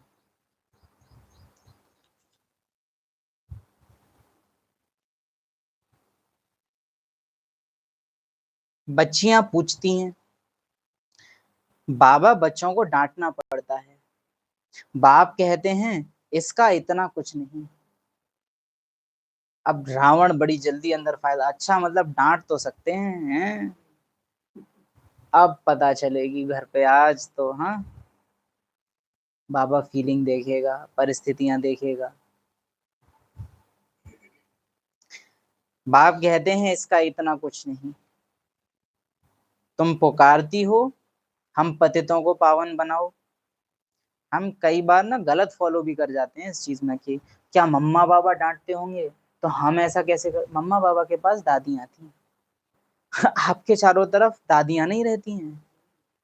घोर अज्ञानी, पतित, भ्रष्टाचारी, जड़जड़ी भूत, और जो शब्द हो वो लगा लो ऐसी आत्माएं हैं हमारे चारों तरफ हाँ, बिच्छू टंडन रहते हैं। पार्ट है। हाँ, पार्ट है। लेकिन पार्ट पार्ट के हिसाब से ही चलेगा, है ना। बाबा ज्ञान डांस बच्चों को देख के करते हैं, उसमें वो ये नहीं करते कि अरे नहीं मैं तो अपने स्वधर्म में रहूं, मैं क्यों बिगड़ूं। नहीं, आपको पार्ट बजाना पड़ेगा। अपने स्वधर्म में रहो लेकिन पार्ट आपको उनके हिसाब से ही बजाना होगा। अगर उनको हाई वॉइस समझ में आती है तो आवाज उठानी पड़ेगी। जो करना पड़े श्रीमत प्रमाण मर्यादा में रहते हुए करना है होगा आपको, जिसको जैसा समझ में आ गया। इसलिए बाबा कहे इसका इतना कुछ नहीं है। मम्मा बाबा को फॉलो करने में अंधा नहीं बनना है, समय और परिस्थितियां ध्यान में रखनी है। तब की सबसे तमो प्रधान आत्मा आज की सबसे सतो प्रधान आत्मा, तब बिगड़ा हुआ भी एक लिमिट में ही बिगड़ सकता था। आज का सबसे सुधरा हुआ भी तब के सबसे बिगड़े हुए से खराब होगा। बहुत डिफरेंस है ना।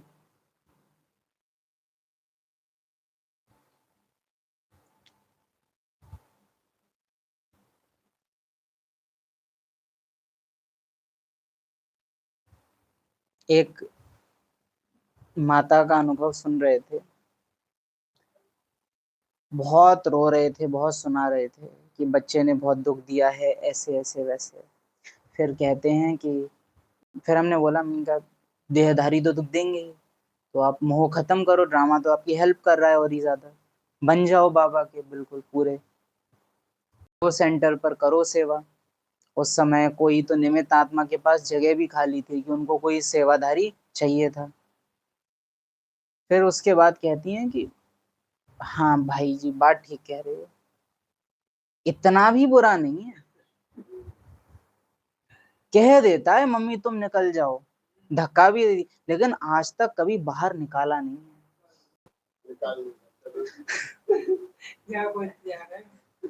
तो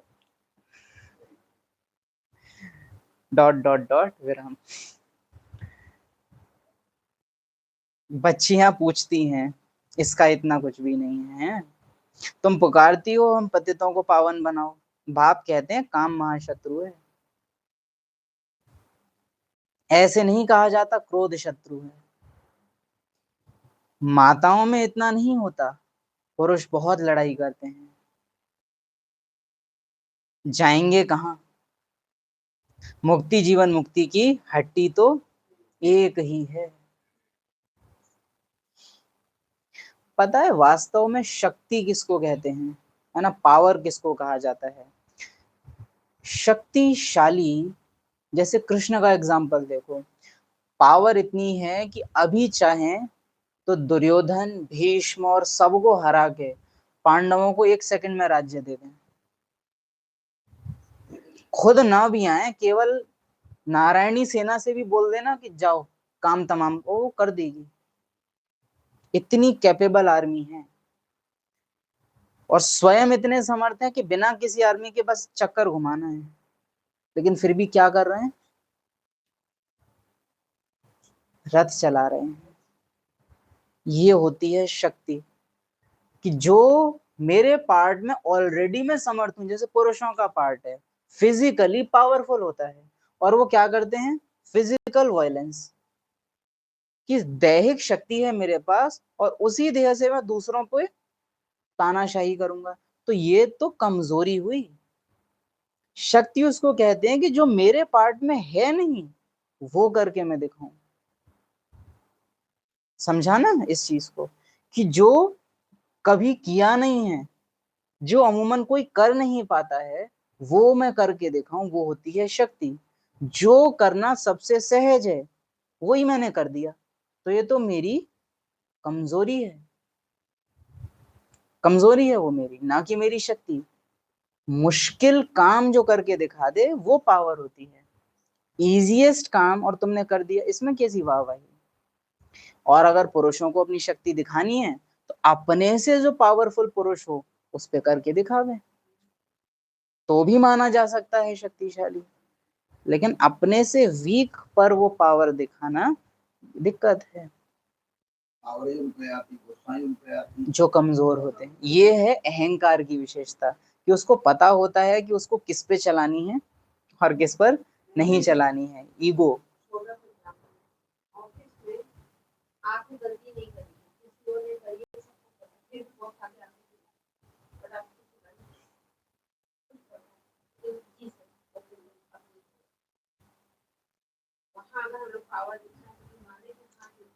हो तुम में कुछ बात है ना, तो ये तो अमानवता है, ये कोई कमजोरी, ये शक्ति की बात नहीं है, ये तो कमजोरी की बात है।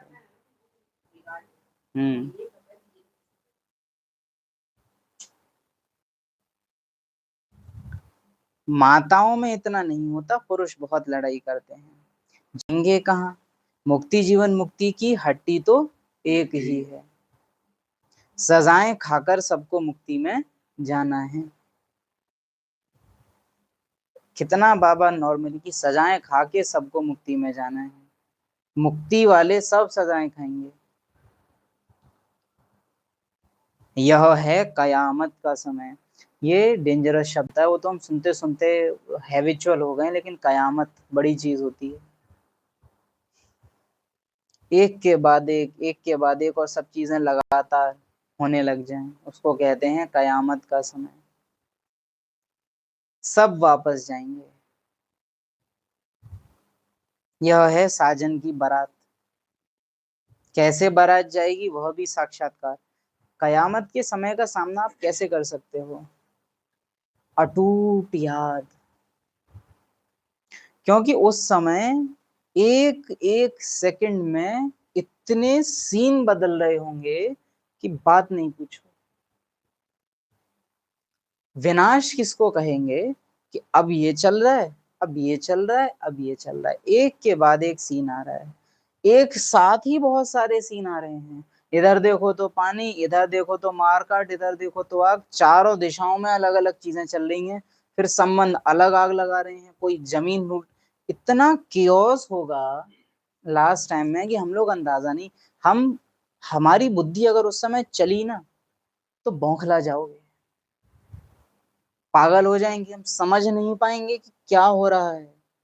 उस समय बुद्धि एकदम बंद, मन एकदम बंद, केवल मैं आत्मा और बाबा, और बस रथ यहाँ चल रहा है। बैठे हैं तो बैठे हैं तो बैठे हैं, जो दादियों को बाबा ने अभ्यास कराया। हम्म।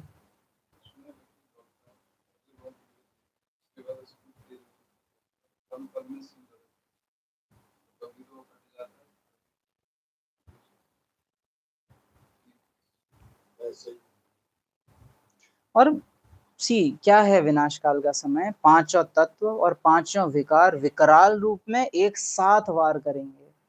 तो आपके पास की कोई आत्मा पे कोई आत्मा सवार है, दूसरी आत्मा को आप देख रहे हो वो एकदम कामासक्त हो रखा है, किसी और को देख रहे हो एक तरफ बाढ़ है और वो जा रहा होगा कि अरे वो बचा लो वो बचा, आप उसको बोलोगे कुछ नहीं सब छोड़ो चलो, और वो कुछ भाग रहे हैं और आपको छोड़ देना होगा।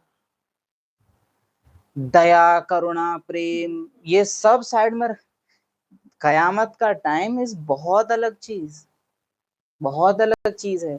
उस समय रहम वहम कुछ नहीं, मैं आत्मा बाबा के साथ कंबाइंड, जो कराना है वो तुम खुद कराओगे, अपनी इंटेलिजेंस काम नहीं करेगी, क्योंकि 84 जन्मों में से एक भी जन्म का मुझे अनुभव नहीं है जो विनाश काल में काम आए।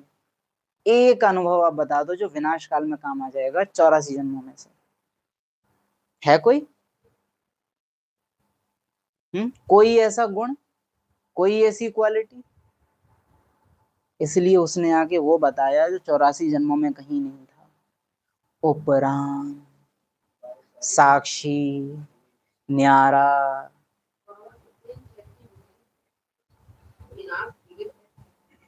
हाँ। घर में बाढ़ का पानी आ गया है, मैं देख रही हूँ मेरे पति को करंट लग रहा है, मेरी बेटी को करंट लग रहा है, देवान कहेगा छुड़ा और बाबा कहेगा छोड़ दे, और ज्ञान पीछे से अगर ये इसने शरीर छोड़ दिया क्या पता तू बचा लेती, क्या पता, क्या पता, बुद्धि है ये, क्या पता, निर्णय शक्ति डोलेगी। उस समय कोई निर्णय नहीं, तेरा तुझको अर्पण, कुछ ना लागे मेरा, नथिंग, बिंदी। कयामत का समय बहुत अलग है, फिर से कहेंगे, इसी को समझ लेना, 84 जन्मों में से किसी भी जन्म में हमको विनाश का अनुभव नहीं है, इसीलिए अब तक सारी परिस्थितियों में चल लिए हैं क्योंकि 84 जन्मों का अनुभव है हमको, लेकिन विनाश काल में कोई अनुभव काम में नहीं आएगा। इसलिए कहते हैं ब्रह्मा को भी विनाश का सीन देखकर आंसू आ गए थे। किसको? आदिदेव, पूरे 84 देखे हैं उसने, लेकिन वो भी दिल से रो गए थे। हम अगर उस समय समर्पण बुद्धि नहीं हुए नहीं चल पाएंगे, बहुत अलग समय होगा। कयामत बड़ी चीज होती है, बहुत बड़ी चीज होती है, तो गंभीरता को समझें। हम तो हमेशा कहेंगे अपनी बुद्धि को ये कोशिश करना कि बाबा वरदान दे देवे कि बाबा आप जिन शब्दों को रिपीट करते हो कभी भी मुझे वो सुनने की आदत ना पड़े, मुझे हर बार आपकी मुरली नई ही लगे, पहली बार ही लगे। क्योंकि ये जो होता है ना सुनने की आदत पड़ जाना, मुरली सुनने का काम कभी संस्कारों से नहीं करना, हमेशा बुद्धि से करना। जहां आदतन मुरली सुनना शुरू हुआ वहां ब्राह्मण का पतन शुरू हो जाता है। इसलिए मीठे मीठे सिकिल थे मीठे बच्चे, और ये कयामत विनाश स्वर्ग संस्कार बन गया है ये सुनने का, तो काम नहीं करती है मुरली। मुरली संस्कारों के लिए है ही नहीं, संस्कार बनाने के लिए है, संस्कारों के लिए नहीं। तेल को सीधे गैस पे डाल दोगे तो गैस बुझ जाएगी, कढ़ाई में डाला जाता है फिर कढ़ाई गैस पे रखी, सिस्टम है। तो मुरली सीधे संस्कार बनाए तो गड़बड़ करेगी, मुरली बुद्धि के पात्र में डाली जाएगी, फिर वो पात्र मनन चिंतन की आग पे रखा जाता है, धारणा होती है, तब संस्कार बने, वो एक्यूरेट प्रोसेस है ना। तो कयामत का समय है, सब वापस जाएंगे और ये जाने के लिए तैयार है नहीं, पर जाना ही होगा। कैसे ले जाएगा ड्रामा? वो सीन सामने लाना चाहिए। लोग इतना दुख मिलने के बावजूद देह छोड़ने को तैयार नहीं है, दुख होता है तो भी अरे हमें बचा लो, ये नहीं है कि शरीर छोड़ देवें, ये इच्छा करें कि हमको मार दो, नहीं, मुझे बचाओ, हॉस्पिटल ले जाओ, ये वो। शरीर छोड़ने को तैयार नहीं है आत्मा, अति दुख में भी। इन आत्माओं के आगे ड्रामा को कितना दुख लाना पड़ेगा और क्या इनकी चीखें होंगी, और हमको ऐसे में योग युक्त रहना है। ड्रामा, गुड़िया है, चिल्लाने का पार्ट बजा रही है, ये काम नहीं करेगा उस टाइम में, जब तक अगर अभी से अभ्यास हमको नहीं होगा तो। और उसकी छोटी छोटी ड्रिल्स, ड्रामा हमको हमारे लौकिक में कलेश करवा करवा के देगा।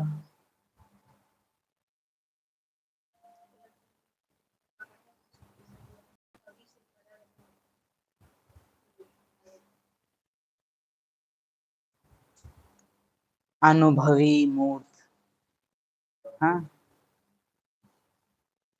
कैसे बारात, यह है साजन की बारात, कैसे बारात जाएगी वह भी साक्षात्कार होगा, तुम्हारे सिवाय और कोई देख ना सके। अच्छा, मीठे मीठे सिकिलधे बच्चों प्रति बाप दादा का याद प्यार।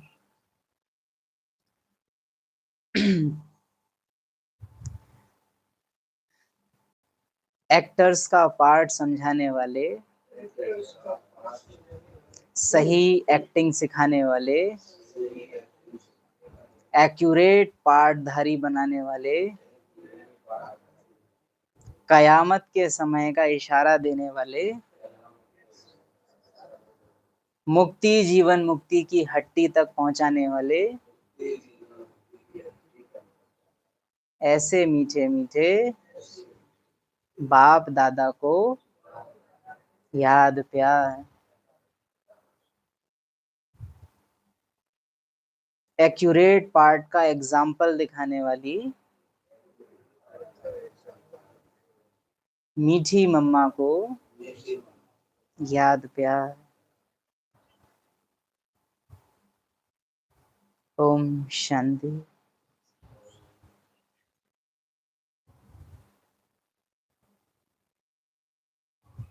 जाते जाते भी मतलब कितनी एक्यूरेसी है कि जहां दादियों का पार्ट है, कुछ ग्लानी नहीं कर रहे हैं या कमी नहीं निकाल रहे हैं, लेकिन सिर्फ बता रहे हैं समझने के लिए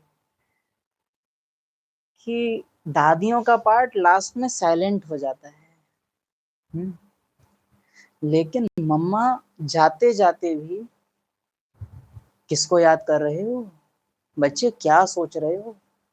वो एक्यूरेसी का संस्कार इतना गहरा है अंदर कि जाते जाते भी एक्यूरेसी सिखाते जा रही है कि बच्चे क्या सोच रहे हो।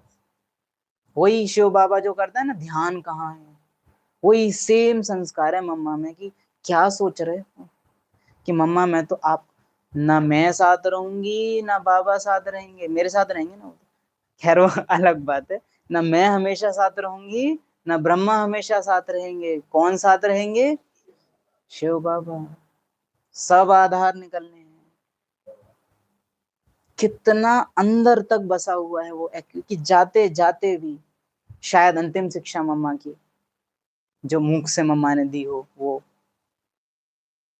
इतना एक्यूरेट बनना है, इतना एक्यूरेट, क्योंकि हमारी माँ ऐसी है।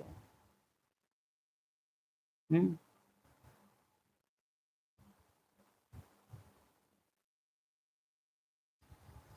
वरदान, भोलेपन के साथ ऑलमाइटी अथॉरिटी बन माया का सामना करने वाले शक्ति स्वरूप भव। कभी कभी भोलापन बहुत भारी नुकसान कर देता है, सरलता भोला रूप धारण कर लेती है, लेकिन ऐसा भोला नहीं बनो जो सामना नहीं कर सको। सरलता के साथ समाने और सहन करने की शक्ति चाहिए। जैसे बाप भोलानाथ के साथ अलमाइटी अथॉरिटी है, ऐसे आप भी भोलेपन के साथ साथ शक्ति रूप भी बनो। तो माया का गोला नहीं लगेगा, माया सामना करने के बजाय नमस्कार कर लेगी।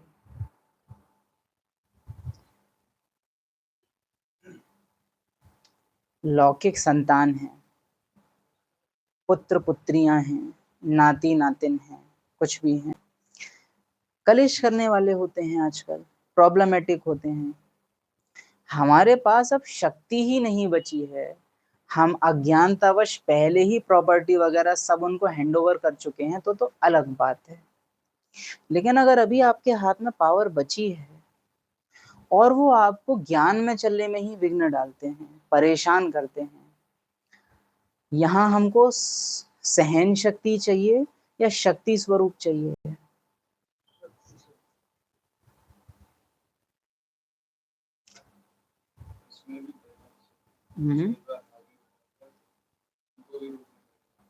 माना उनको जितना चाहिए, हम समझते हैं इस एज तक आके ना उतना दे ही दिया जाता है। जैसे अगर कानूनन या सामाजिक रूप से भी देखा जाए तो माता पिता का कर्तव्य उनकी संतानों के लिए क्या है? पढ़ाना, लिखाना, बड़ा करना, और मोस्टली चलो आपने शादी भी कर दी, आपका फर्ज खत्म। शास्त्र यहाँ तक आपसे नहीं कहते हैं कि प्रॉपर्टी भी आपको देनी है, वो बच्चे को खुद बनानी होती है।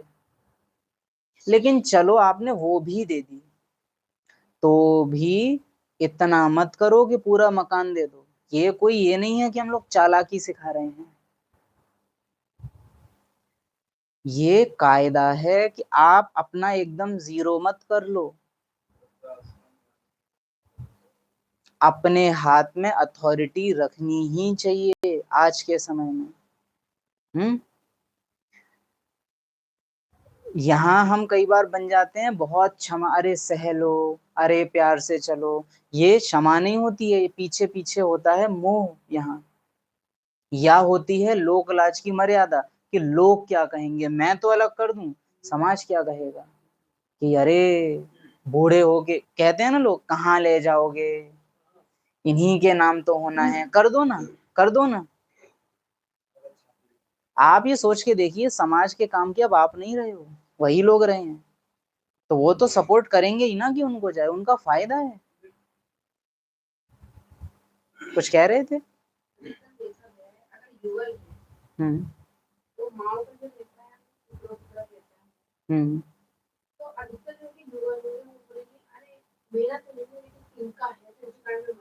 हम्म हम्म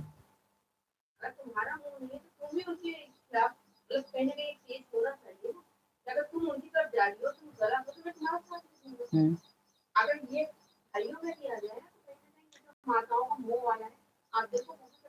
हाँ, देखिए, यथार्थ में आप समझिए, मुझे पता है मेरी जो अर्धांगिनी है या जो मेरा अर्धांगी है, उसकी बुद्धि इस समय मोह के परवश है, वो राइट डिसीजन नहीं ले रही।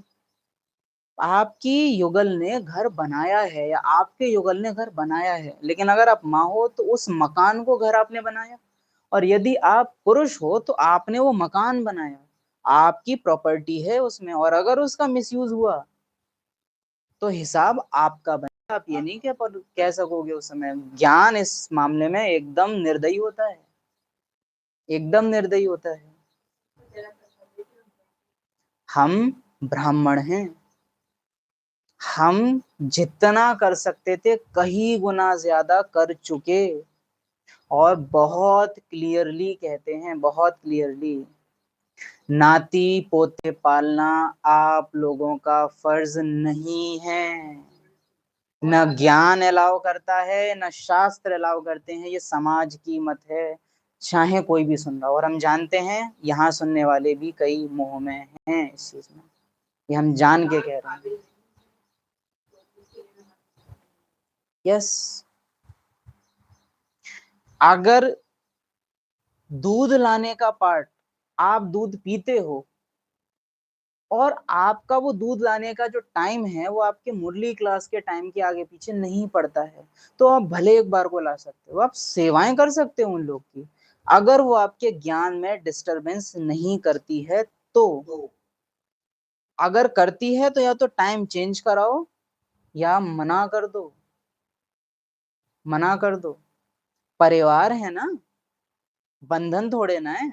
आप भी लोग कहते हो ना परिवार है, तो परिवार तो समझता है, और अगर नहीं समझ रहा है तो आप समझ जाओ कि परिवार नहीं है।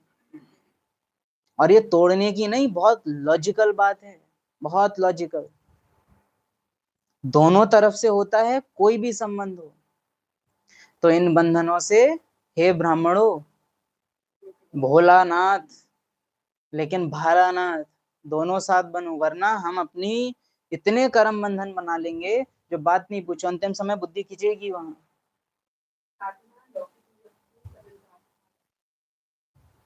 कई माताएं होती हैं कि बच्चे छोटे बच्चे हैं, बाहर इंसर्ट कर देंगे, माँ को बाहर लोग करते हैं।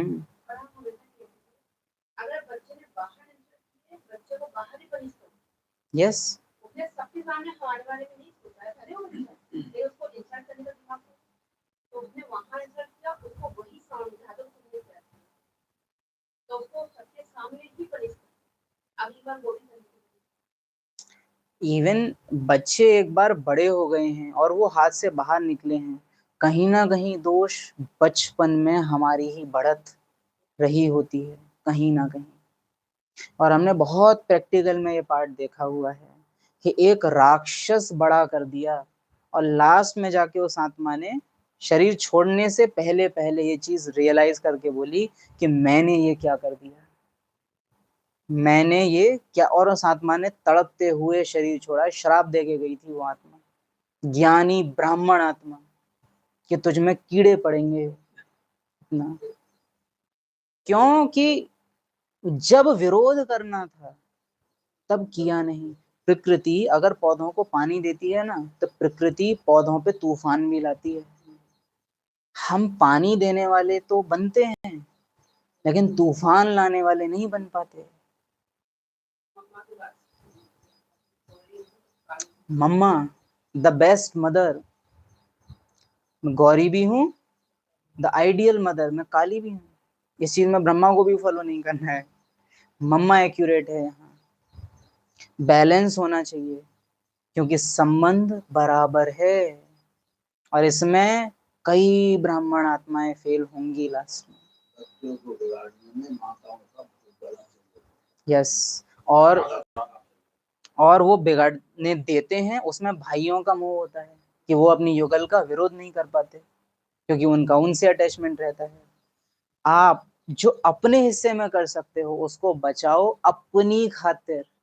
हम तो ये भी नहीं कहता हूं कभी भी कि आप सेंटर को दो, आप अपने लिए करो। बाबा का कमरा बनाओ, धन बहुत है, बाबा का कमरा बनाओ, एक अलग मकान बनाओ, काम वाली रखो, किसी ब्राह्मण आत्मा को ही जॉब पे रख लो जो आपके लिए भोजन वगैरह बनाए। रहो ना पवित्र धारणाओं में अपने धन को यूज करके। क्यों कॉम्प्रोमाइज कर रहे हो जब कर सकते हो तो? क्यों? सोचो।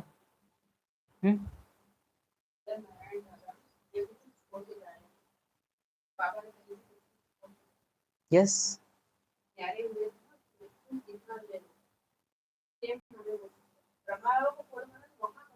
हाँ, वहां ब्रह्मा बाप को फॉलो करो।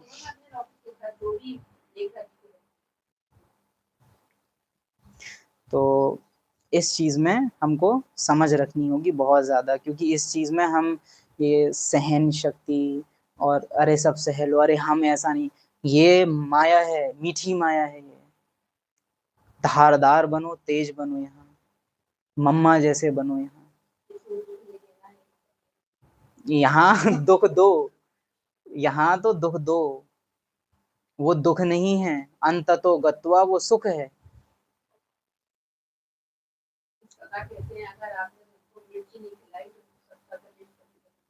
हाँ, दुर्योधन को युवराज बना दिया था, कृष्ण ने अपने पुत्र को नहीं बनाया था युवराज, क्योंकि उसको पता था कि ये योग्य नहीं है, तो उसको राजा कभी नहीं बनाया था कृष्ण, और बोल दिया था तुझे नहीं बनाऊंगा। इसीलिए तो दुश्मनी थी। कथाओं वाला जो कृष्ण है उसकी उसके बेटे से बिल्कुल नहीं बनती थी कथाओं में, वो दुर्योधन की साइड हो गया था, क्योंकि उसे पता था कि ये योग्य नहीं है। तो ये हमको पहचानना होगा कि आप ब्राह्मण हो, आपके गुणों को कोई दूसरी आत्मा मिसयूज न कर ले। रहम के सागर वहां बनो जिन्हें रहम की जरूरत है। मनसा से दो ना। अगर आप उनका इतना सब कुछ स्वीकार करने को तैयार हो, वो आपके ज्ञान में भले ना चलें, उसको स्वीकार क्यों नहीं कर पा रहे? क्योंकि उन्हें नुकसान और फायदा दिखता है। अरे मम्मी, अरे पापा जी, इसको जरा संभालना, क्यों पैदा क्यों किया था? आपकी अपनी रिस्पॉन्सिबिलिटी है उसके लिए। आपने कभी देखा है लव कुश को बूढ़ी बूढ़ी, वो क्या नाम थे उन तीनों रानियों के, कौशल्या और सुभद्रा, ये सब पाल रही हूँ। ये अपने गृहस्थ, आगे वानप्रस्थ, प्रस्थान, प्रस्थान, वानप्रस्थ, अलग हट जाओ, अब वो अपने आप संभालेंगे। इनमें ब्राह्मणात्मा बहुत जीते जी नहीं देना चाहिए। यस, जीते जी नहीं देना चाहिए।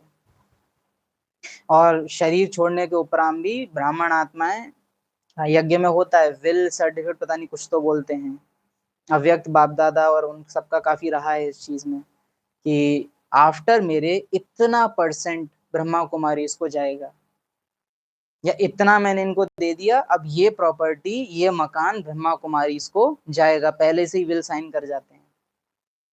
अगर उनको उनके हिस्से का दे दिया है और आपके पास एक्स्ट्रा है, तो ये तक भी राइट है।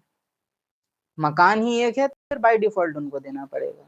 उसमें तो आप फिर यज्ञ को नहीं दे सकते धन, स्थान, फिर धन दे सकते हो। हाँ, जो मेरा अलग है, संतान को उसका दिया जा चुका है, उसमें से आप दे सकते हो। और अगर नहीं देते हो तो चेक करो मोह है या कर्तव्य। बड़ी बारीक चेकिंग चाहिए। पता है, चेकिंग में रहम नहीं दिखाना होता है, बल्कि बेरहम हो, एकदम खरा खरा, तो ही चेकिंग राइट कर पाओगे। नहीं तो बुद्धि, और वो भी ज्ञानी बुद्धि, खेल खेल जाती है गुणों का। अरे दे दो, क्यों? कुछ कह रहे थे?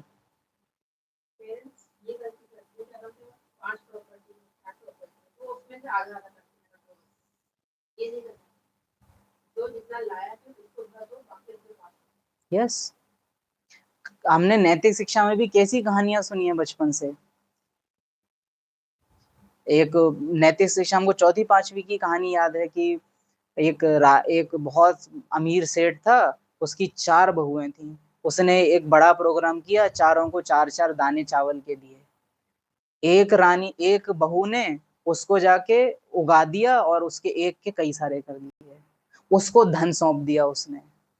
एक ने उसको जाके सेफ करके रख लिया, उसको तिजोरी सौंप दी।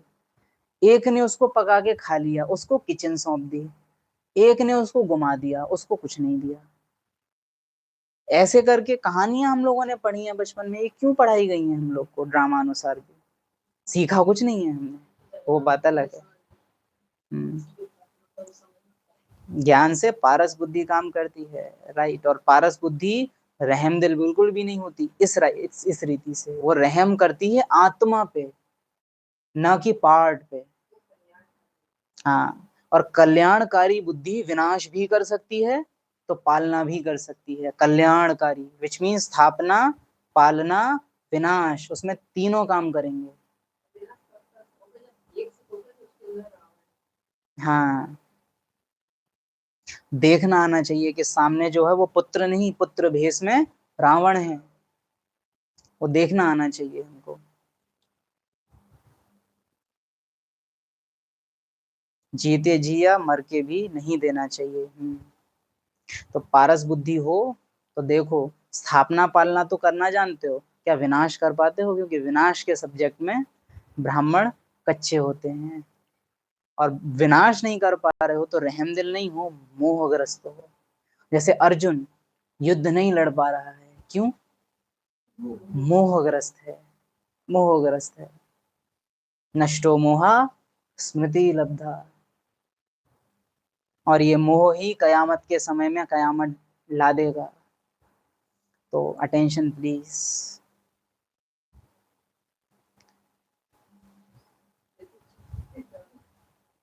क्या हो गया? हाँ, स्लोगन जरूरी है ये।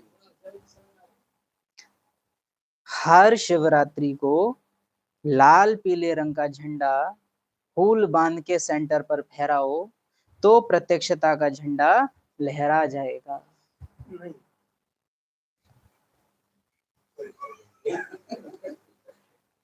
अच्छा, ये नहीं है, क्या है स्लोगन फिर? अपने दिल में याद का झंडा लहराओ तो प्रत्यक्षता का झंडा लहरा जाएगा। फेस झंडा बन जाए। हमको याद है डायमंड हॉल में ही बैठ के मुरली चली है, दिसंबर था शायद, तारीख थोड़ा कम याद, 31 दिसंबर 2025 की मुरली थी ये, अभी पीछे ही। हाँ, अभी ही की बात लगती है, बट टाइम हो गया है खैर ड्रामा अनुसार। तो तब अव्यक्त बाप दादा ने 31 दिसंबर 2025 की मुरली में ये बोला है कि स्थूल झंडा नहीं, कपड़े का झंडा नहीं, अपने फेस को झंडा बना लो तो प्रत्यक्षता हो जाएगी। हाँ, तो वो कपड़े वाले झंडे बहुत हो गए हैं, बहुत ज्यादा। अब दिल में झंडा फहराने की जरूरत है। हम देखते हैं आत्माओं को, जिस दिन झंडा फहर रहा है, मेरा बाबा आ गया और ये और वो पता नहीं क्या क्या, और कुछ टाइम बाद वो झंडा फट गया है, काला पड़ गया है, कोई ध्यान नहीं। अब तो अगली साल जब जीजी आएंगी तभी फहरे वो। अरे एक बार फैला दिया, उसको चेंज कर सकते हो आप? कईयों का तो उड़ गया है तो उड़ ही गया है भाई। झंडा है, उसका रिगार्ड है। राष्ट्रीय ध्वज का अपमान कानूनन अपराध होता है, देशद्रोह माना जाता है। ये तो राष्ट्र ध्वज से भी ऊपर है। हाँ हाँ, मंदिरों की धूल संभाल के रखी जाती है। खंडित मूर्तियों को आप देखो कितना रिगार्ड देते हैं, और झंडे का कोई रिगार्ड। ये है कि ज्ञान में ना बाबा बहुत मीठा हो गया, इसलिए डर नहीं है आत्माओं के अंदर। और यहाँ हमको हमेशा लाइन याद रहती है कि भाई बिन प्रीत न होए। तो चाहे बाबा की योग लाइट हो, चाहे तस्वीरें हो, उनका बहुत रिगार्ड रखना है हमको, बहुत संभाल।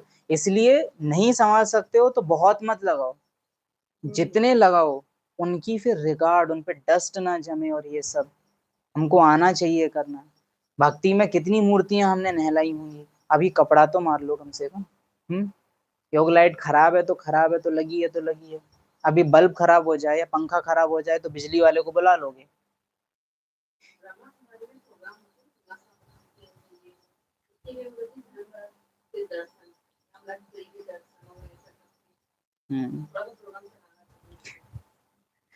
सो ध्यान देना होता है इस चीज पे। चैतन्य ठाकुर, चैतन्य बाबा, वो झंडा है वहाँ, उसका ध्यान रखना, उसका रिगार्ड रखना, और दिल में झंडा बाबा का फहराना है ना। तो माया का गोला नहीं लगेगा। अपने दिल में याद का झंडा लहराओ तो प्रत्यक्षता का झंडा लहरा जाएगा।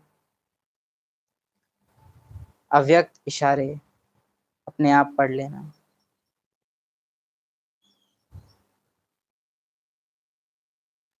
ओम शांति। एक बात है, सभी व्हाट्सएप पर जो भी आत्माएं यूट्यूब से मैसेज करती हैं, उन सबके लिए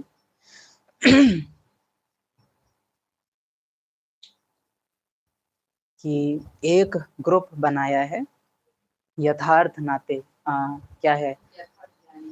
अलौकिक नाते। हाँ, यथार्थ ज्ञानी कम्युनिटी है, उसके अंदर अलौकिक नाते, ये चैनल ग्रुप है एक। सभी उसमें ज्वाइन कर सकते हैं, और ग्रुप कई बार जाने अनजाने से आप सजेस्ट कर देते हैं वो नहीं बनाने हैं, और हमने 1-2 हफ्ते के लिए ऑप्शन ओपन रखा हुआ है। आप अगर खुद से भी किसी को जोड़ना चाहें उसमें, तो आप खुद से भी किसी को ज्वाइन करा सकते हैं। वो ऑप्शन हमने खुला रखा है अभी शुरुआत में। तो जिस किसी को भी आपको ज्वाइन करना हो, उसका नाम लिखकर भेज दीजिए और उसको ज्वाइन करा दीजिए। नाम जरूर बता दीजिए ताकि पता रहे कोई डायरेक्शन देना हो, या कई बार होमवर्क भी होते हैं, कई काम पड़ते हैं, तो वो उसी सुचारू रूप से किया जा सके। बाकी होमवर्क तो आपके पास पहुंचते ही होंगे, वो पढ़ते रहिए और आगे चलते चलिए। बाकी ऑफर है आप सभी को भी, और जो YouTube पर भी क्लास करते हैं उनको भी, कि शायद नवंबर या तो दिसंबर में ट्राई करेंगे मधुबन जाने का। तो संख्या लेने से पहले हम चाहते हैं कि एक मोटा मोटा हमको अंदाजा मिल जाए कि लगभग कितनी आत्माएं संग चलेंगे। तो अगर आपको साथ चलना है तो अपना नाम, कि हमको जाना है मधुबन गांव, वो लिख करके आप भेज सकते हैं, तो हमको एक अंदाजा रहेगा कि हाँ इतनी आत्माओं को जाना है। तो बेहद का सेंटर, बेहद का परिवार, ये अलौकिक रिश्ते नाते मधुबन में एक होंगे। आपको भी इंतजार होगा मिलने का, हमको भी है साकार रूप से मिलन का, तो वहाँ वो हो सकेगा। ओम शांति।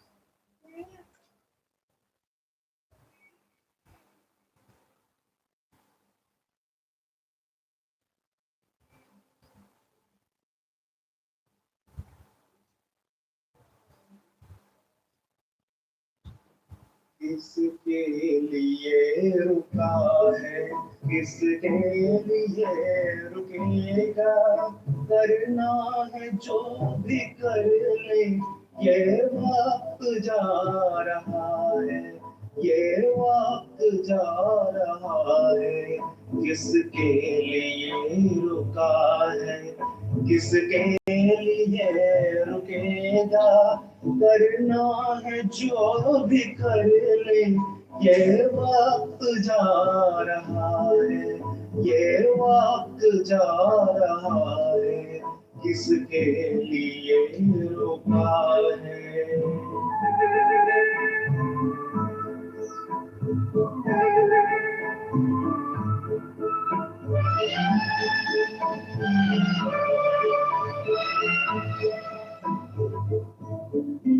पानी का बुलबुला है इंसान की जिंदगानी, दम भर का ये फसाना, पल भर की ये कहानी। हर सांस साथ अपने पैगाम ला रहा है, हर सांस साथ अपने पैगाम ला रहा है। करना है जो भी कर ले, ये वक्त जा रहा है, ये वक्त जा रहा है। किसके लिए रुका है।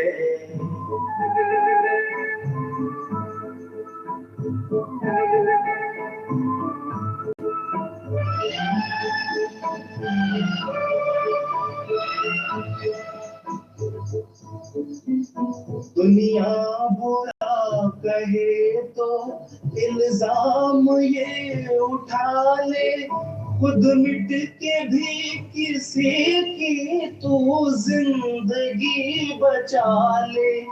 दिल का चिराग तुझको रास्ता दिखा रहा है,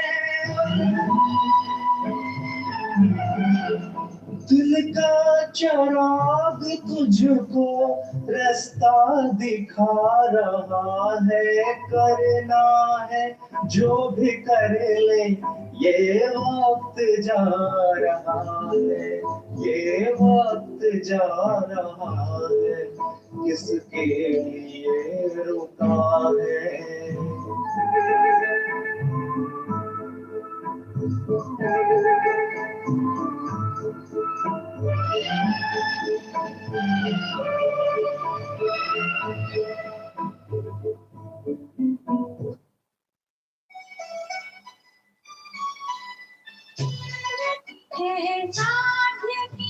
तो कुछ पल होंगे जिनका पहले से जान नहीं।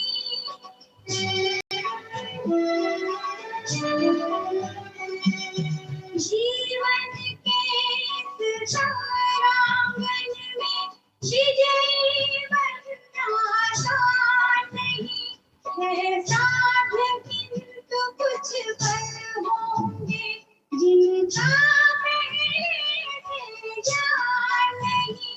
अनजान क्षितिज के कोने में वितान नया बुझना होगा, हे परम तपस्या के पति को तुम्हें नूतन पथ रचना होगा।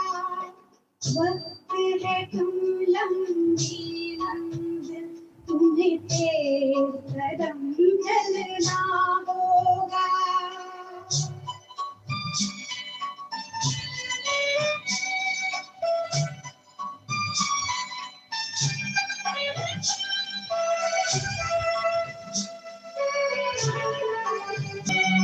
साधन के और सुविधाओं की शैया में ना सो जाना, माया के प्रलोभन प्यारे हैं, इनके वश में ना हो जाना।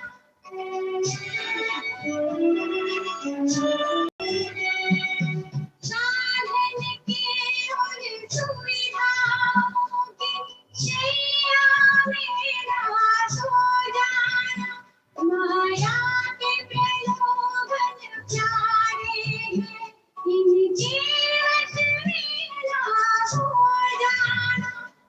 सतत साधना के उन्नत चोटी पे चढ़ ढलना होगा, हे परम तपस्या के पति को तुम्हें नूतन पथ रचना होगा। वक्त है तुम लंबी मंजिल, तुम्हें तेज कदम चलना होगा।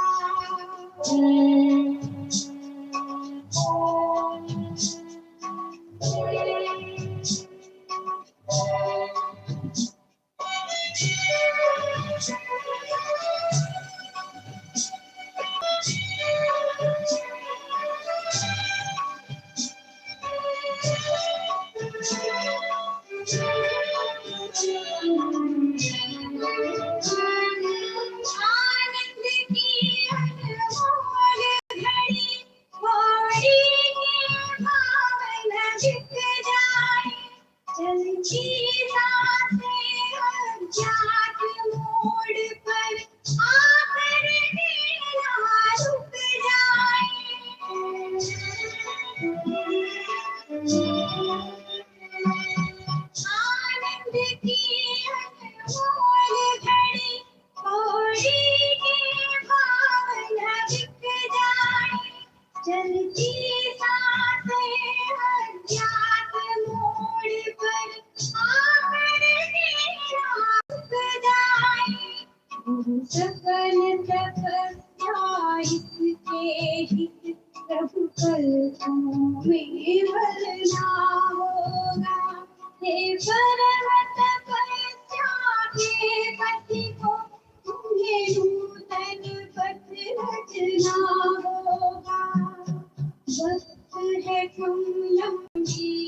वक्त है कम लंबी मंजिल, तुम्हीं के कदम चलना होगा।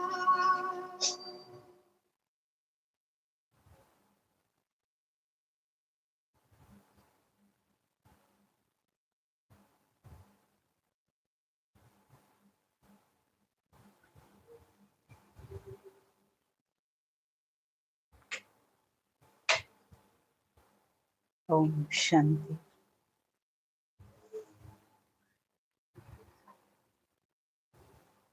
एक बच्चा वतन में बाबा के पास गया। उसने बाबा से पूछा कि मुझे नीचे भी पाठ चल रहा है, आपसे भी प्यार है, थोड़ा नीचे भी अच्छा लगता है, तो अगर मुझे थोड़े समय के लिए भी नीचे जाना हो तो कितने समय के लिए मैं जा सकता हूँ, कब मैं जा सकता हूँ? बाप दादा ने उसे उत्तर दिया कि जितनी देर और जब जब मैं पलक झपकाऊं, आत्मा तो तीखी है, उतनी देर के लिए तुम नीचे ड्रामा में जा सकते हो, टच करके आ सकते हो। वो आत्मा आज तक वतन में ही फंसी हुई है, क्योंकि बाबा ने पलक झपकाई ही नहीं है। तो प्रभु पलकों में पलना होगा, वक्त है कम लंबी मंजिल। ओम शांति।